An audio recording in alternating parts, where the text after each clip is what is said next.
Class 9th का जो है वो साउंड चैप्टर फिजिक्स का आज हम लोग जो है वो समझने वाले हैं स्टेप बाय स्टेप सारे के सारे कॉन्सेप्ट्स हम लोग जो है वो आज देखने वाले हैं। बिल्कुल बेसिक और जीरो लेवल से हम लोग स्टार्ट करेंगे और काफी एक्सट्रीम लेवल्स तक आपको जो है वो चीजें अब अंडरस्टैंड हो जाएंगी। पेन कॉपी निकाल लीजिए, सारा लेक्चर बेटा जी हम लोग जो है वो नोट करने वाले हैं। सबसे पहले स्लाइड्स जो है वो रेडी हो चुकी हैं, पॉज कर करके जो है वो स्क्रीनशॉट्स आप ले लेना ताकि बाद में जो है वो आपको नोट्स बनाने के जो है वो काम आएगा। मैं लाइन टू लाइन जो है वो रीड करके आपको एक एक चीज जो है वो समझाने वाला हूं। साउंड बेसिकली हम लोगों के पास क्या है, एक फॉर्म ऑफ एनर्जी है जो कि वाइब्रेशन से जो है वो प्रोड्यूस होती है। फॉर्म ऑफ एनर्जी मतलब कि इसके अंदर कुछ ना कुछ एनर्जी जो है ये कैरी कर रहा है, जो प्रोड्यूस कैसे होती है, किसी भी चीज को वाइब्रेट करने से। ये वाइब्रेशन जब होती है तो हमारे पास जो साउंड एनर्जी है वो प्रोड्यूस होती है। तो it is a form of energy which is produced by the vibration that travels in a medium. और इसकी एक बहुत बड़ी खासियत है कि ये मीडियम में ट्रैवल करती है। साउंड कभी भी वैक्यूम के अंदर जो है वो ट्रैवल नहीं करती। मतलब साउंड को मटेरियल मीडियम चाहिए, क्योंकि साउंड हम लोगों के पास एक स्पेशल तरह की वेव है जिसको हम लोग जो है वो क्या बोलते हैं, मैकेनिकल वेव बोलते हैं।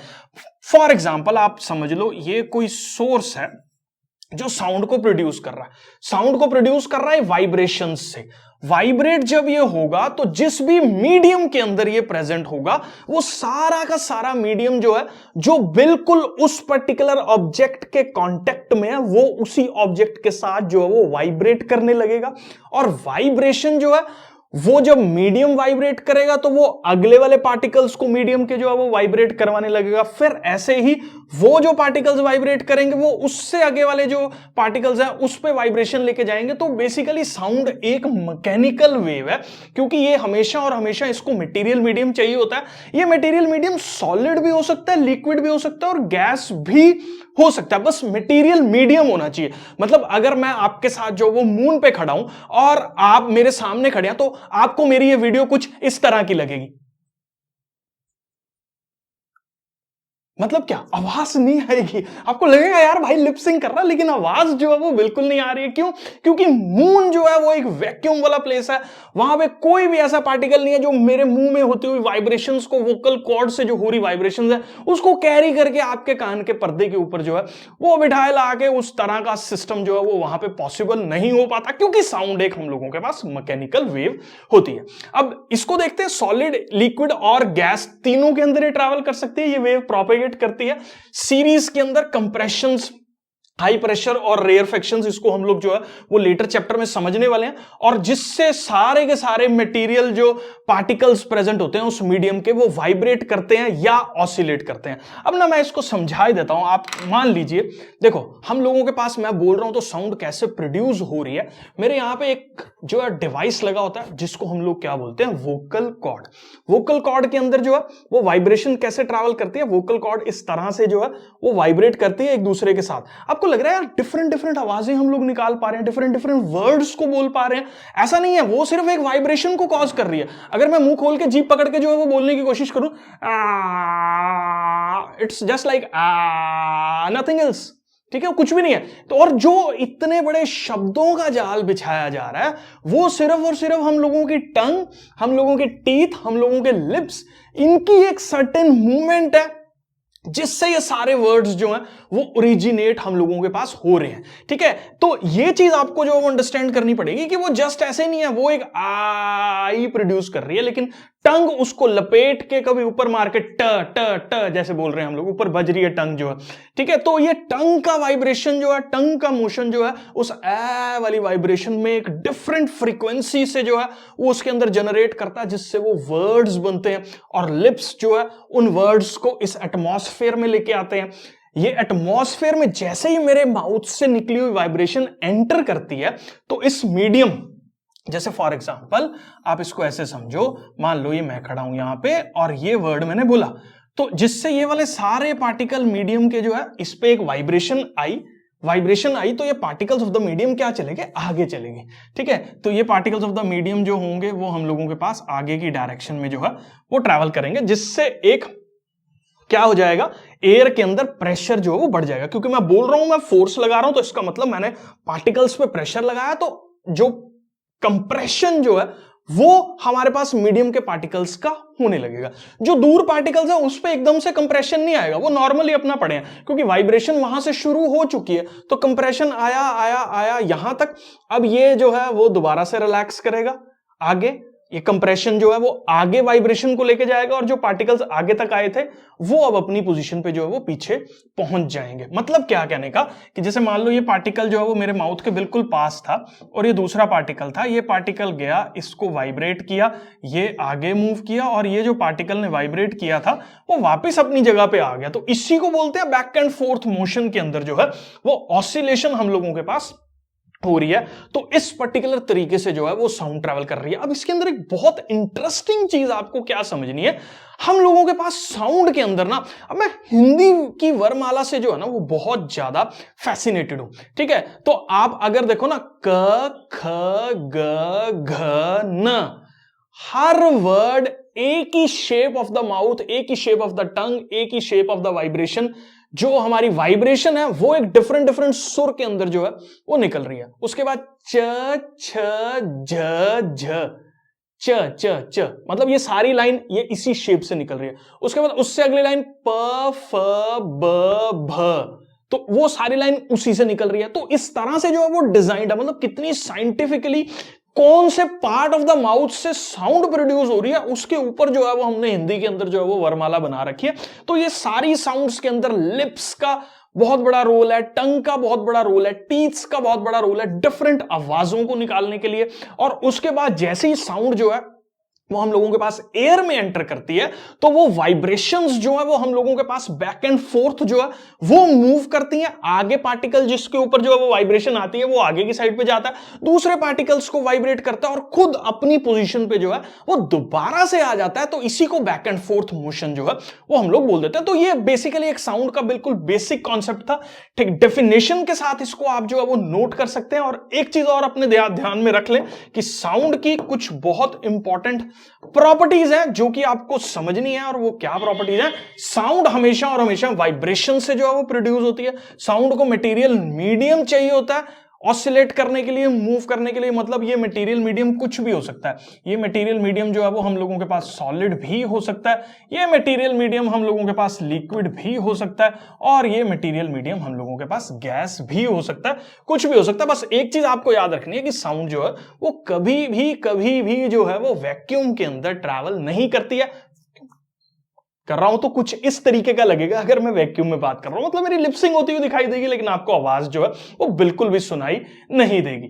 डेंसर मीडियम के अंदर जो है वो साउंड फास्टर ट्रैवल करती है, और रेयरर मीडियम के अंदर जो है वो साउंड स्लोअर ट्रैवल करती है। इससे क्या मतलब होता है कि अगर मैं मान लीजिए बात करता हूं सॉलिड की और एक बात करता हूं मैं गैस की, तो सॉलिड के अंदर जो साउंड का मोशन होगा या साउंड की जो स्पीड होगी वो हम लोगों के पास एक फास्टर स्पीड जो है वो होगी, क्योंकि सॉलिड के अंदर पार्टिकल्स बहुत पास होते हैं, जिससे वाइब्रेशन को आगे कैरी करना काफी सिंपल और इजी हो जाता है। जबकि गैसेस के अंदर पार्टिकल्स थोड़ा सा दूर दूर रहते हैं, जिससे ये पार्टिकल जब वाइब्रेशन यहां तक लेके जाएगा तो इसको टाइम लैप्स जो है वो इसके अंदर ज्यादा होता है, जिससे साउंड जो है वो कंपैरेटिवली एक स्लोअर स्पीड से जो है वो हमारे पास ट्रैवल करती है। तो ये कुछ प्रॉपर्टीज हैं काफी ज्यादा इंपॉर्टेंट। तो मैं अज्यूम कर रहा हूं आपको साउंड क्या होती है और उसकी क्या प्रॉपर्टीज हैं, ये सारा टॉपिक जो है वो क्लियर है।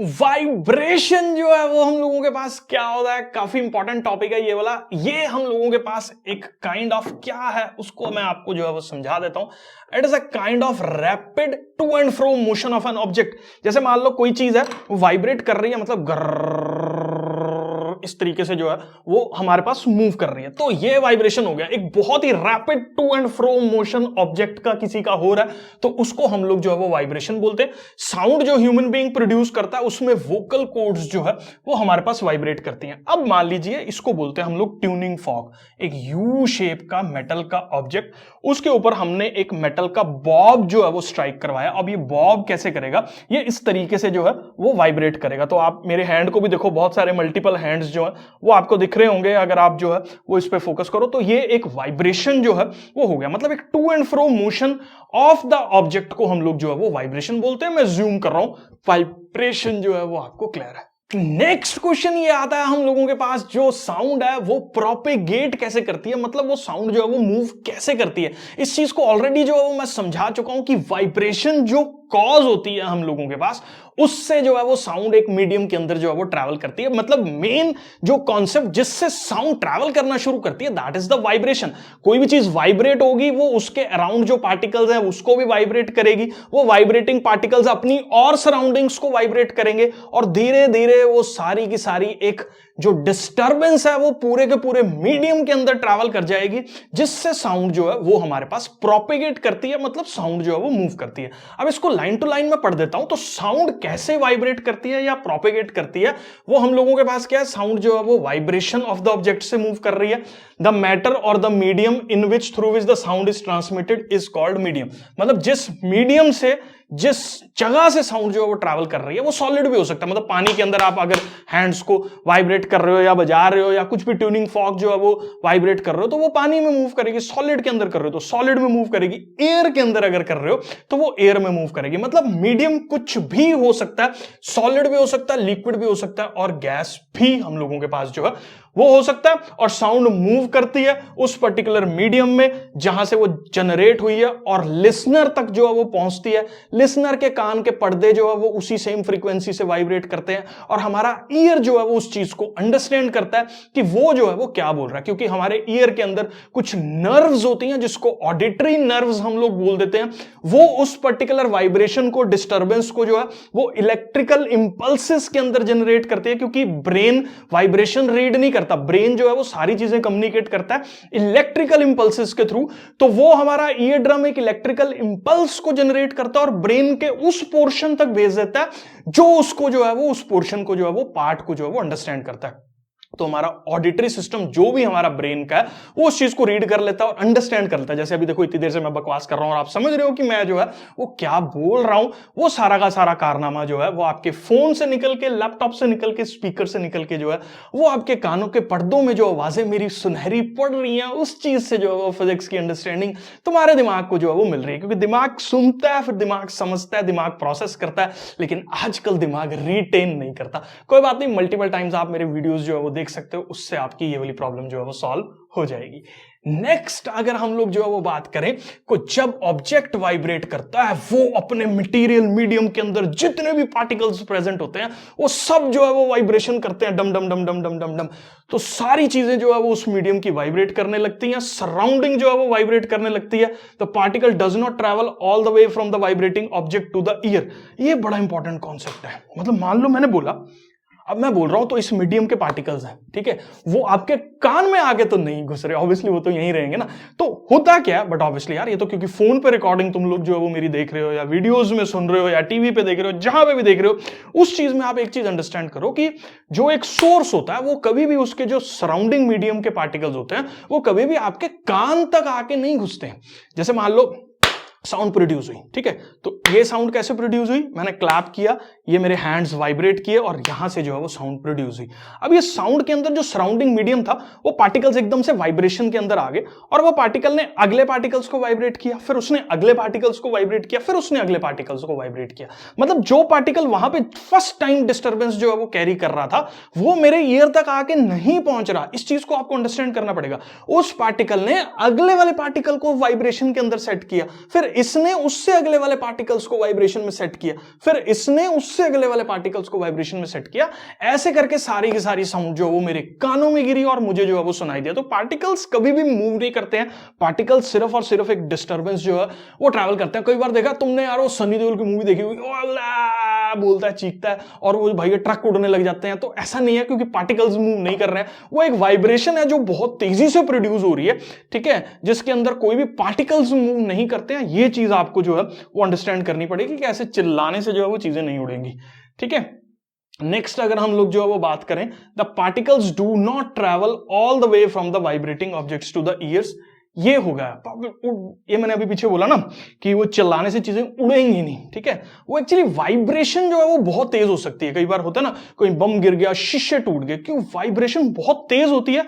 तो वो शीशों की जो वाइब्रेटिंग, क्योंकि शीशों के अंदर भी ना एक लिक्विड होता है, ठीक है, सुपर कूल्ड लिक्विड होता है, ठीक है, तो वो भी उसी सेम फ्रीक्वेंसी से वाइब्रेट करेगा, रेजोनेट करेगा उसके साथ, तो वो ब्रेक कर जाती हैं चीजें, ठीक है। तो ये चीज आपको अंडरस्टैंड करनी है, कभी भी मीडियम के पार्टिकल्स मूव नहीं करते हैं to and fro from the source to the listener, ऐसा कभी भी नहीं होता, ठीक है। The particles of the medium in contact with the vibrating object is first displaced from the equilibrium position. मान लो ये सोर्स है, इसने इस पार्टिकल को वाइब्रेट किया, ये पार्टिकल थोड़ा सा आगे तक जाएगा और फिर अपनी पोजीशन पे जो है वो वापस आ जाएगा। If it then exerts force on the adjacent particle, तो ये पार्टिकल क्या करेगा, जो एडजेसेंट वाला पार्टिकल है उसको आगे दौड़ाएगा, ये उसको आगे दौड़ाएगा, मतलब इस पार्टिकल ने वाइब्रेशन प्रोड्यूस की, इसको भगाया, इसने जो है वो उससे अगले वाले पार्टिकल को दौड़ाया, उसने जो है वो उससे अगले वाले पार्टिकल को दौड़ाया। तो इस तरह से वाइब्रेशन जो है वो हम लोगों के पास ट्रैवल करती रहेगी और पार्टिकल जो है वो अपनी पोजीशन पे फिर से दोबारा वापस आ जाएगा जब साउंड की फ्रीक्वेंसी या वेव या जिसको बोलते हैं डिस्टर्बेंस जो है वो निकल चुकी होगी, वो पार्टिकल फिर से इक्विलिब्रियम में आ जाएगा। ऐसे तो मैं बहुत जोर जोर से चिल्लाता रहूं, सारे पार्टिकल्स यहां से मूव कर जाएं, कुछ भी यहां पे ना हो, सारी एयर मूव करके मैं मर जाऊंगा। बोलो क्यों, बोलो क्यों मरूंगा मैंने बोलना शुरू कर दिया मैं मर जाऊंगा थोड़ी देर में। That is not the case ना। अगर सारी चीजें मूव करेंगे, सारी एयर ही मेरे यहां से सराउंडिंग से मूव करगी, मेरे सराउंडिंग में एयर ही नहीं है, मैं क्या सांस क्या लूंगा, सांस नहीं लूंगा तो मर जाऊंगा, ऐसा नहीं होता, ठीक है। मतलब मैंने वाइब्रेशन प्रोड्यूस की, सारे ऑक्सीजन कार्बन डाइऑक्साइड सब वाइब्रेट कर रहे हैं, भाई हम जाएंगे जाएंगे जाएंगे हम जाएंगे लेके वाइब्रेशन को, तो वो सारे के सारे जो है वो मूव ही कर गए अगर यहां से, तो वो तो मैं तो मर गया क्योंकि मेरे सराउंडिंग तो एयर ही नहीं है, मैं तो बोल रहा हूं, इसका मतलब बोलना तो बहुत खतरनाक चीज है। नहीं, ऐसा नहीं है। क्यों? क्योंकि हम लोगों के पास जब हम लोग बोल रहे हैं तो पार्टिकल जरूर आगे जा रहा है, लेकिन वो फिर से उस गैप को फिल करने के लिए वापस अपनी पोजीशन पे जो है वो आएगा। तो मैं अंडरस्टैंड कर रहा हूं, आपको ये क्लियर है। After displacing the particles comes back to the original position, ये हम लोग जो है वो अंडरस्टैंड कर चुके हैं। द प्रोसेस जो है वो कंटिन्यू करता रहता है जब तक साउंड जो है वो आपके कानों में नहीं पड़ती है और डिस्टर्बेंस जो क्रिएट होती है वो सोर्स से ट्रैवल करती है और आपके कानों तक जो है वो पड़ती है। मीडियम के पार्टिकल्स मूव नहीं करते, सिर्फ डिस्टर्बेंस जो है वो हम लोगों के पास ट्रैवल करती है। तो मैं अज्यूम कर रहा हूं साउंड जो है वो किस तरीके से प्रोपेगेट जो है वो कर रही है, वो सब जो है वो आपको क्लियर है। कैसे प्रूव करें कि साउंड जो है वो हम लोगों के पास एक मटेरियल मीडियम के अंदर ही ट्रैवल करती है? वैक्यूम तो हम लोग जो है वो कॉमन सेंस के अंदर जनरेट नहीं कर सकते हैं। तो कौन सी ऐसी एक्टिविटी है? तो एनसीईआरटी के अंदर जो है वो एक्टिविटी दे रखी है कि हम लोगों के पास जो है वो साउंड के लिए मटेरियल मीडियम बहुत ज्यादा जरूरी है, वो हम लोगों को कैसे जो है वो पता लग सकता है। तो हम लोगों को क्या करना है, एक ये चैम्बर है जो कि एक इलेक्ट्रिकल कनेक्शन से जो है वो कनेक्टेड है, ठीक है। मतलब इसके अंदर हमने जो है वो एक इलेक्ट्रिकल बेल जो है वो लगा रखी है। अब बेल हमारे पास कड़ कड़ कड़ कड़ कड़ कड़ कड़ कड़ होगी और वाइब्रेशन जो है वो प्रोड्यूस करेगी, लेकिन ये वाइब्रेशन कैसे ट्रैवल करेगी? ये सराउंडिंग मीडियम को जो है वो हमारे पास जो है वो वाइब्रेशन ट्रैवल करेगी और उससे जो है वो सराउंडिंग मीडियम पूरा का पूरा वाइब्रेट करेगा और हम लोगों के पास जो है वो साउंड को हमारे कानों तक जो है वो लेके आएगा। अब क्वेश्चन ये आता है हम लोगों के पास कि अगर इस जगह पे हम लोग जो है वो एक वैक्यूम पंप लगा के सारी की सारी हवा इसके अंदर से बाहर निकाल दें, इसको पूरा का पूरा चैम्बर को जो है वो खाली कर दें, इसके अंदर कुछ भी प्रेजेंट ना हो, तो अगर हम लोग जो है वो इलेक्ट्रिकल कनेक्शन के थ्रू जो है वो इसको सप्लाई भेजेंगे तो ये बेल तो वाइब्रेट करेगी लेकिन आपको सुनाई नहीं देगा। तो ये एक एक्सपेरिमेंटल वेरिफिकेशन है हम लोगों के पास कि वाइब्रेशन तो यहां पे हो रही है, लेकिन उस वाइब्रेशन को कैरी करके आगे लेके जाने वाला मीडियम ही प्रेजेंट नहीं है। जब मीडियम ही प्रेजेंट नहीं है तो हम लोगों के पास ये वाइब्रेशन का कोई भी फायदा नहीं होगा, ये वाइब्रेशन वहीं की वहीं जो है वो रह जाएगी और हम लोगों के पास जो है वो हमें सुनाई नहीं देगी। तो ये एक एक्सपेरिमेंटल वेरिफिकेशन है, ठीक है। तो इसको एक्सपेरिमेंटल वेरिफिकेशन है, ये पूरा का पूरा मैंने एक्सपेरिमेंट लिखा हुआ है, आप इसका स्क्रीनशॉट ले लो और कॉन्सेप्ट जो है वो मैंने समझा दिया बिल्कुल कि किस तरह से जो है वो होगा, ठीक है। वैक्यूम पंप के साथ कनेक्ट करना है, प्रेस करोगे स्विच को तो पहले आपको आवाज आएगी, फिर उसके बाद वैक्यूम पंप को जो है वो ऑन करना है, एयर जो है वो ग्रेजुअली मूव आउट करती रहेगी और हम लोगों के पास थोड़ी देर के बाद वैक्यूम क्रिएट हो जाएगा। उसके बाद जो है वो अगर आप वाइब्रेशन करोगे तो आपको साउंड सुनाई नहीं देगी, ठीक है। इसका एक बार स्क्रीनशॉट जो है वो आप पूरा का पूरा ले लो। ट्रांसवर्स और लॉन्गिट्यूडनल वेव हम लोगों के पास जो है वो क्या होता है, काफी इंपॉर्टेंट कॉन्सेप्ट है और हम लोग जो है वो इसको काफी इजीली समझने वाले हैं। सबसे पहले हम लोग देखते हैं ट्रांसवर्स वेव हम लोगों के पास जो है वो क्या होता है।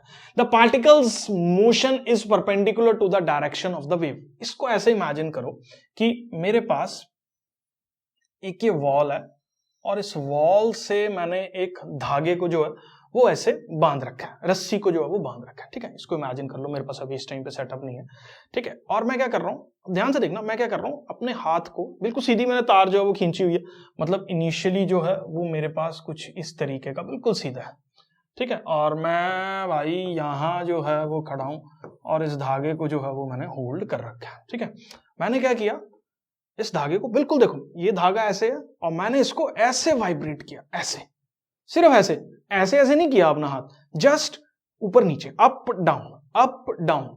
अब क्या हो, जैसे मैंने इसको अप डाउन मूव किया ना तो एक हम्प प्रोड्यूस हुआ, हम्प, और ये हम्प क्या करेगा, ये आगे की साइड पे जो है वो मूव करेगा। थोड़ी देर के बाद ये हम्प आपको इधर दिखेगा, उसके बाद ये हम्प आपको इधर दिखेगा, और उसके बाद ये हम्प जो है वो रिफ्लेक्ट हो जाएगा इस पर्टिकुलर सॉलिड सरफेस से टकरा के। अब यहां पे ये जो वेव प्रोड्यूस हुआ, देखो वेव आगे की साइड पे मूव कर रही है। वेव का मतलब क्या है, डिस्टरबेंस। डिस्टरबेंस जो है वो हमारे पास आगे की डायरेक्शन में मूव कर रही है, लेकिन आप पार्टिकल को अगर ध्यान दो, this is the direction of the wave या this is the direction of the disturbance, क्योंकि ये हम्प जो है वो आगे की डायरेक्शन में जो है वो मूव कर रहा है। लेकिन अगर आप मीडियम के पार्टिकल्स को देखो, इसके अंदर मीडियम हम लोगों के पास रोप है, तो थोड़ी देर के बाद क्या होगा, ये वाला पार्टिकल अब ऊपर की साइड पे जो है वो मूव करेगा।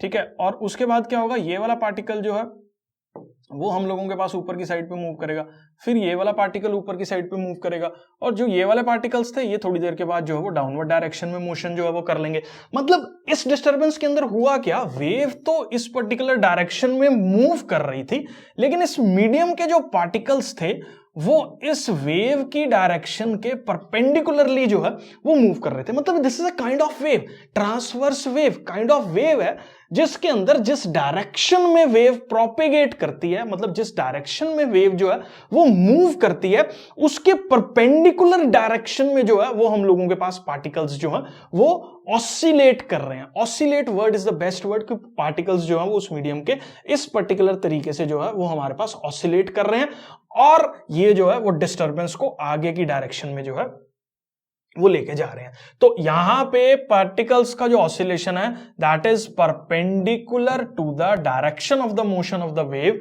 तो इस तरह की वेव को, ये जो मैकेनिकल वेव है, हम लोग जो है वो ट्रांसवर्स वेव जो है वो बोल देते हैं। अब आप अपने दिमाग में एक चीज बिठा लो कि जो लाइट वेव होती है वो हम लोगों के पास ट्रांसवर्स नेचर की होती है, और हम लोगों के पास जो रिपल्स बनते हैं पानी के अंदर, पानी शांत लेक है, उसके अंदर जो है वो आप पत्थर मार दो तो एक रिपल जो है वो प्रोड्यूस होता है। रिपल्स जो प्रोड्यूस होते हैं, रिपल्स का मतलब एक, जैसे मान लो ये पानी के अंदर पत्थर मार दिया आपने, तो ये वाइब्रेशन जो है वो थोड़ी देर के बाद इस तरह से, जिसको हम लोग लहर बोल देते हैं, वो आगे की डायरेक्शन में जो है वो ट्रैवल करती रहती है। तो बेसिकली क्या हो रहा है, यहां पे मान लीजिए आपने पत्थर मारा तो पार्टिकल्स ऐसे गए, फिर थोड़ी देर के बाद इसने अगले वाले पार्टिकल्स को उठाया, इसने अगले वाले पार्टिकल्स को उठाया, और इसने अगले वाले पार्टिकल्स को उठाया।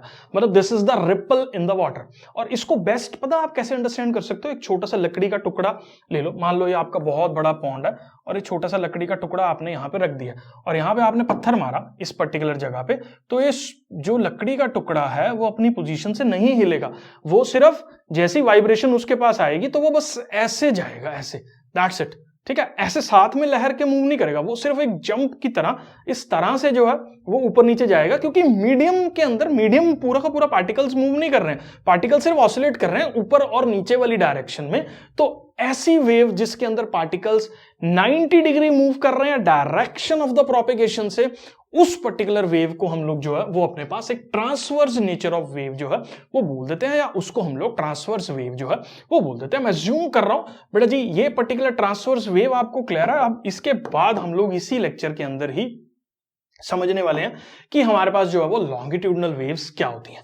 अब लॉन्गिट्यूडनल वेव्स का जो बेस्ट एग्जांपल है वो हम लोगों के पास क्या है, साउंड वेव, जो मैंने आपको अभी समझाया। मान लो ये सोर्स है जो साउंड को प्रोड्यूस कर रहा है, इसमें क्या हुआ, ये पार्टिकल था, ये आगे गया, इसने दूसरे पार्टिकल को ऑसिलेट करवाया, वो आगे गया, उसने तीसरे पार्टिकल को ऑसिलेट करवाया, वो आगे गया, उसने चौथे को करवाया, वो आगे गया, उसने पांचवें को करवाया। ठीक है, और ये खुद अपनी पोजीशन पे वापस आ गया, ये भी अपनी पोजीशन पे वापस आ गया, ये भी, और सारे पार्टिकल्स अपनी पोजीशन पे वापस आ गए। मतलब वेव इस डायरेक्शन में चल रही थी और पार्टिकल कैसे ऑसिलेट कर रहे थे, ऐसे ऐसे। ठीक है, ऐसे गए और ऐसे ही वापस आ गए, फिर अगले वाला पार्टिकल ऐसे गया, ऐसे ही वापस आ गया, अगले वाला पार्टिकल ऐसे गया, ऐसे वापस आ गया। मतलब it is not in the perpendicular direction. अगर ये वेव इस डायरेक्शन में प्रोपेगेट कर रही है, मतलब वेव डिस्टर्बेंस इस डायरेक्शन में मूव कर रही है, तो इसके जो पार्टिकल्स हैं वो to and fro in the direction of the propagation जो है वो मूव कर रहे हैं, नॉट लाइक दिस। मतलब मान लो मैं यहां से बोल रहा हूं तो जो ट्रांसवर्स वेव होती है उसमें पार्टिकल्स ऐसे चल रहे हैं, लेकिन यहां पे क्या हो रहा है, पार्टिकल्स ऐसे मूव कर रहे हैं। मतलब मेरी बोली इस तरफ है, मतलब मेरी डायरेक्शन ऑफ द प्रोपेगेशन इस तरफ है, और पार्टिकल्स इस तरीके से जो है वो हमारे पास वाइब्रेशन जो है वो प्रोड्यूस कर रहे हैं, जिसको हम लोग जो है वो लॉन्गिट्यूडनल वेव जो है वो बोल देते हैं। तो wave the particles travel in the direction of the wave motion and successive compression होता है, एलोंगेशन होती है, और ये भी एक मैकेनिकल वेव है। कंप्रेशन कैसे हो रहा है ये मैं पहले समझा चुका हूं कि पार्टिकल्स जो है वो अगले पार्टिकल्स को कंप्रेस करेंगे और फिर वो उससे अगले वाले पार्टिकल्स को जो है वो कंप्रेस करेंगे। इस तरह से कंप्रेशन और रेयरफेक्शन जो है वो यहां पे देखने को मिलेगा। और हम लोगों के पास साउंड वेव इसका बेस्ट एग्जांपल है। दूसरा इसका एग्जांपल है हमारे पास स्लिंकी। स्लिंकी को जो है वो अगर आप इस तरीके से पुश करो, स्लिंकी क्या होता है, हम लोगों के पास एक बहुत बड़ा सा इस पर्टिकुलर तरह का जो है वो स्प्रिंग होता है, ठीक है। इसको अगर आप ऐसे पुश करो तो ये क्या होगा, ये थोड़ा सा जो है वो यहां पे ऐसे मूव कर जाएगा और ये ऐसे ही रहेगा। फिर ये डिस्टरबेंस आगे ट्रैवल करेगी, मेरे को लगता है आप समझ पा रहे हो। ऐसे मूव प्रेस किया तो ये आगे प्रेस हो गया, ठीक है। अब ये वाइब्रेशन आगे ट्रैवल करेगी तो ये वाला पोर्शन जो है वो कंप्रेस हो जाएगा और ये वाला पोर्शन जो है वो खुलने लग जाएगा। मतलब इस तरह से डिस्टरबेंस जो है वो हमारे पास ट्रैवल करेगी, to and fro in the motion of the propagation of the sound जो है वो ट्रैवल करेगी, जिससे हम लोगों के पास ये लॉन्गिट्यूडनल वेव वाली कैटेगरी जो है वो हो जाती है। मैं जूम कर रहा हूं, लॉन्गिट्यूडनल वेव भी आपको क्लियर है। ये क्वेश्चन जो है वो काफी ज्यादा कंफ्यूजन बच्चों के दिमाग में जो है वो क्रिएट करता है कई बार। एनसीईआरटी एग्जाम्पलर का क्वेश्चन है कि अगर एक्सप्लोजन जो है वो किसी लेक के बॉटम पे जो है वो हम लोगों के पास होगा, मतलब मान लीजिए ये कोई लेक है, इसके बॉटम पे कोई बॉम्ब जो है वो ब्लास्ट हो रहा है, बूम, तो हम लोगों के पास जो है वो कौन सी वेव प्रोड्यूस होगी। देखो जब भी ब्लास्ट हो रहा है तो वो एक साउंड वेव है। साउंड वेव हमेशा और हमेशा कौन सी कैटेगरी की होती है, वो लॉन्गिट्यूडनल कैटेगरी की होती है। आपको इस बात पे कंफ्यूज नहीं कर रहा कि पानी के अंदर पत्थर मारो तो जो है वो ट्रांसवर्स वेव जो है वो बनती है। यहां पे पानी में पत्थर नहीं मार रहे, पानी में बम फोड़ रहे हैं हम, तो जब बम फोड़ रहे हैं पानी में तो वहां पे साउंड जो है वो प्रोड्यूस हो रही है। और साउंड हम लोगों के पास एक लॉन्गिट्यूडनल वेव है, और लॉन्गिट्यूडनल वेव जो है वो हम लोगों के पास एक वाइब्रेशन को जनरेट करेगी, तो वो एक लॉन्गिट्यूडनल वाइब्रेशन जो है वो होगी। मतलब पार्टिकल्स टू एंड फ्रो जो है वो हमारे पास मूव करेंगे। तो ये काफी अच्छा क्वेश्चन था, आप इसको जो है वो कंप्रेशंस जो है वो क्या होता है, तो साउंड चैप्टर के अंदर हम लोग जो है वो इसको समझने वाले हैं। कंप्रेशन बेसिकली क्या होता है, जब भी कोई भी सोर्स के अंदर से जो है वो साउंड प्रोड्यूस होती है। अब साउंड कैसे प्रोड्यूस होती है, हम लोग इस चीज को अंडरस्टैंड कर चुके हैं कि साउंड जो है वो वाइब्रेशंस से प्रोड्यूस होती है। अब मान लो कोई चीज वाइब्रेट कर रही है तो उसके सराउंडिंग जितनी भी एयर है उस पे वो वाइब्रेशन जो है वो जब रीच आउट करती है तो वो एक कंप्रेशन जो है वो जनरेट करती है, क्योंकि वो वाइब्रेशन एक फॉर्म ऑफ एनर्जी है। जिससे होता क्या है, आप इस चीज को अंडरस्टैंड कीजिए। मान लीजिए ये कोई सोर्स है जहां से साउंड जो है वो प्रोड्यूस हो रही है, ठीक है। ये बिल्कुल एडजॉइनिंग पार्टिकल्स जो उस पर्टिकुलर सोर्स के बिल्कुल जस्ट एडजेसेंट जो है वो प्रेजेंट है। तो होगा क्या, जो भी इस रीजन का पार्टिकल होगा ड्यू टू द वाइब्रेशन और साउंड एनर्जी, ये पार्टिकल जो है वो इस सर्टेन जगह तक जो है वो रीच आउट करेगा और अगले पार्टिकल्स को जो है वो इस एनर्जी को ट्रांसफर करेगा। तो ये पार्टिकल अपनी जगह छोड़ता है और आगे तक जो है वो ट्रैवल करता है, और इस पर्टिकुलर ट्रैवल के अंदर जो पार्टिकल्स होते हैं उनके बीच का डिस्टेंस जो है वो हम लोगों के पास कम हो जाता है। मान लीजिए दूसरा पार्टिकल यहां था और ये पार्टिकल जब मूव किया तो ये यहां से जाके इस पर टकरा रहा है, तो वाइब्रेशन प्रोड्यूस करने से हुआ क्या, क्योंकि प्रेशर जो है वो पार्टिकल्स के ऊपर लग रहा है, जिससे पार्टिकल्स के बीच का जो गैप है वो हम लोगों के पास जो है वो रिड्यूस हो जाता है। अब उसी सर्टेन फिनोमिना को जहां पे पार्टिकल जो है वो वाइब्रेशंस प्रोड्यूस होने की वजह से जब गैप पार्टिकल्स के बीच में रिड्यूस हो जाता है तो उसको हम लोग कंप्रेशन जो है वो बोल देते हैं। अब इसको लाइन टू लाइन हम लोग जो है वो डेफिनेशन के हिसाब से देखेंगे। जब भी कोई ऑब्जेक्ट वाइब्रेट करता है तो वो डिस्टर्बेंस जो है वो उस पर्टिकुलर मीडियम में जनरेट करता है। उस पर्टिकुलर मीडियम की जो डिस्टर्बेंस है वो क्या करती है, फॉर्मेशन करती है एक रीजन का जहां पे एयर पार्टिकल्स जो है वो एकदम एक दूसरे के बगल में पास पास जो है वो आ जाते हैं, are pushed closer together. These regions are called इन रीजन्स को हम लोग जो है वो कंप्रेशंस बोल देते हैं, और कंप्रेशंस के अंदर जो एयर के पार्टिकल्स होते हैं वो हम लोगों के पास डेंसली पैक्ड होते हैं, मतलब एक दूसरे के साथ साथ ज्यादा होते हैं, उनके बीच में जो गैप्स हैं वो हम लोगों के पास कम प्रेजेंट रहते हैं। मैं जूम कर रहा हूं, देखिए यहां पे एक एग्जांपल के तौर पे दे रखा है, एक ट्यूनिंग फॉर्क है जो कि हम लोगों के पास जो है वो वाइब्रेट कर रहा है। अब ये वाइब्रेशन सराउंडिंग मीडियम के अंदर जब आती है तो ये सारे के सारे पार्टिकल्स जो है वो साथ वाले एक एनर्जी की फॉर्मेशन की वजह से जो है वो आगे की डायरेक्शन में ट्रैवल करते हैं, जिससे एक नॉर्मल, आप यहां पे इस रीजन को अगर अंडरस्टैंड करो और इस सर्टेन रीजन के साथ कंपेयर करके, तो गैप्स जो हैं वो एयर के पार्टिकल्स के बीच में कम हो चुके हैं, एयर के पार्टिकल्स जो हैं वो क्लोजर हो चुके हैं एक दूसरे के साथ, जिसको हम लोग जो है वो कंप्रेशन बोल देते हैं। अब आगे अगर मैं इस चीज को अंडरस्टैंड करूं तो एक और फिनोमेना हम लोगों के पास आता है जिसको हम लोग रेयरफेक्शन बोलते हैं। अब इस रेयरफेक्शन को जो है वो हम लोग अंडरस्टैंड करते हैं।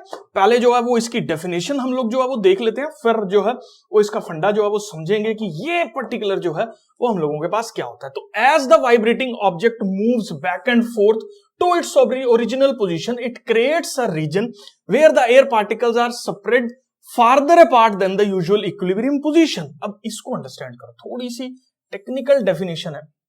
मान लो ये नॉर्मल इक्विलिब्रियम पोजीशन थी किसी भी एयर पार्टिकल की, यहां से वाइब्रेशन जो है वो प्रोड्यूस हुई। अब वाइब्रेशन के प्रोड्यूस होने से ये पार्टिकल इस 0 पोजीशन से 1 पोजीशन तक जो है वो मूव कर गया, कंप्रेशन को क्रिएट करते हुए, एक वाइब्रेशन को कैरी फॉरवर्ड करते हुए वो आगे की डायरेक्शन में जो है वो मूव कर गया। अब ये पार्टिकल की इक्विलिब्रियम पोजीशन नहीं है, क्योंकि पार्टिकल्स एक दूसरे के साथ इस तरीके से अलाइंड है कि उनके ऊपर जो नेट फोर्स है वो एक काइंड ऑफ ऐसे लग रहा है कि वो एक इक्विलिब्रियम पोजीशन को जो है वो मेंटेन कर रहे हैं। अब ये पार्टिकल अपनी ओरिजिनल पोजीशन पे फिर से वापस आएगा जब वो वाइब्रेशन जो है वो आगे की डायरेक्शन में जो है वो ट्रैवल कर चुकी होगी, मतलब अपना काम खत्म करने के बाद जो है ये पार्टिकल वापस अपनी पोजीशन पे आएगा। अब ये पार्टिकल यहां पे आके रुकता नहीं है। Imagine it like something like a spring, ठीक है, ये कुछ इस तरीके का है, ठीक है, this is our equilibrium position, ये वाली। अब होगा क्या, ये जब इस पोजीशन तक स्ट्रेच हुआ तो जब ये वापस आएगा तो ये यहां पे हम लोगों के पास जो है वो जाके कहीं पे रीच आउट करेगा, मतलब ये पार्टिकल इस 1 वाली पोजीशन पे नहीं रुकेगा, ना ही आके 0 पे रुकेगा। अब ये कुछ समवेयर लाइक दिस 2 पोजीशन पे जो है वो पहुंचेगा। अब जब ये इस पोजीशन पे है, मतलब अपनी मेन पोजीशन से थोड़ा सा पीछे है, तो गैप्स जो है वो पार्टिकल्स के बीच में क्या कर गए हैं, इंक्रीज कर गए हैं। गैप्स इंक्रीज करने की वजह से जो एक सिस्टम जनरेट हो रहा है या जो एक चीजें जनरेट हो रही हैं उसको हम लोग जो है वो रेयरफेक्शन बोल देते हैं। आप डेफिनेशन से देखो, जब भी मूव्स बैक, मतलब जो पार्टिकल है वो जब ऑब्जेक्ट वापस अपनी ओरिजिनल पोजीशन की तरफ वापस मूव करता है तो एक ऐसा रीजन क्रिएट होता है where the air particles are farther apart. क्यों एयर पार्टिकल्स फार्दर अपार्ट है, क्योंकि ये इक्विलिब्रियम पोजीशन पे नहीं रुका, अपनी यूजुअल इक्विलिब्रियम पोजीशन से थोड़ा दूर होते हैं। क्यों दूर होते हैं, क्योंकि इनर्शिया की वजह से पार्टिकल्स जो है वापस थोड़ा सा इसको क्रॉस करके इस सर्टेन रीजन तक जो है वो लाई कर रहे हैं, and these regions are called, और इन रीजन्स को हम लोग रेयरफेक्शन बोल देते हैं। और रेयरफेक्शन के अंदर पार्टिकल्स ज्यादा स्प्रेड आउट होते हैं अगर उसको जो है वो मैं सराउंडिंग मीडियम से जो है वो कंपेयर करूं। काफी इंपॉर्टेंट फिनोमेना था। अब कंप्रेशन और रेयरफेक्शन की कैरेक्टरिस्टिक्स जो है वो हम लोग देखने वाले हैं। कैरेक्टरिस्टिक्स के अंदर क्या होता है, कंप्रेशन की कैरेक्टरिस्टिक्स अगर आप थोड़ा सा ध्यान से हम लोगों के पास यहां पे देखो तो हायर द एयर प्रेशर, जितना ज्यादा एयर प्रेशर होगा उतना कंप्रेशन ज्यादा होगा, उतना पार्टिकल्स के बीच में डिस्टेंसेस कम होंगे, उतनी मॉलिक्यूल की डेंसिटी जो है वो हम लोगों के पास ज्यादा होगी। सिंपल सी बात है, हमने एयर को जो है वो दबा दिया तो ऑब्वियसली एयर के बीच में पार्टिकल्स या इंटरमॉलिक्यूलर स्पेसेस जो है वो कम हो जाएंगे। स्पेसेस कम हो जाएंगे तो वॉल्यूम रिड्यूस हो जाएगा। वॉल्यूम जो है डेंसिटी मास अपॉन वॉल्यूम होता है। वॉल्यूम अगर कम होगा, देखो डेंसिटी क्या होता है हम लोगों के पास, मास अपॉन वॉल्यूम होता है। अगर वॉल्यूम की वैल्यू कम होगी तो बट ऑब्वियसली डेंसिटी की वैल्यू जो है वो बढ़ेगी, क्योंकि डिनोमिनेटर जो है वो छोटा हो रहा है तो डेंसिटी की वैल्यू हम लोगों के पास क्या कर रही है, इंक्रीज जो है वो कर रही है, इसीलिए मॉलिक्यूल्स की डेंसिटी जो है वो बढ़ेगी। जबकि रेयरफेक्शन के अंदर एयर का प्रेशर थोड़ा सा कम होता है, मॉलिक्यूल स्प्रेड आउट होते हैं जिससे मॉलिक्यूल की डेंसिटी कम होती है। क्यों, क्योंकि मॉलिक्यूल्स का वॉल्यूम जो है वो कंपैरेटिवली जो है वो ज्यादा होता है, ज्यादा स्पेस को जो है वो हम लोगों के पास ऑक्यूपाई कर रहे हैं। तो ये हम लोगों के पास कुछ सर्टेन कैरेक्टरिस्टिक्स हैं जो कंप्रेशन और रेयरफेक्शन के अंदर जो है वो आपको ध्यान देनी है। अब हम लोग जो है वो देखने वाले हैं कि साउंड वेव को जो है वो किस तरीके से हम लोग जो है वो रिप्रेजेंट करने वाले हैं। कंप्रेशन और रेयरफेक्शन हम लोग जो है वो अंडरस्टैंड कर चुके हैं। अब हम लोग देखेंगे, मान लीजिए ये कोई स्पीकर है या सोर्स है जहां से साउंड जो है वो प्रोड्यूस हो रही है, तो बट ऑब्वियसली इसके सराउंडिंग जो भी पार्टिकल्स होंगे वहां पे एक कंप्रेशन वाला सिस्टम जो है वो देखने को मिलेगा।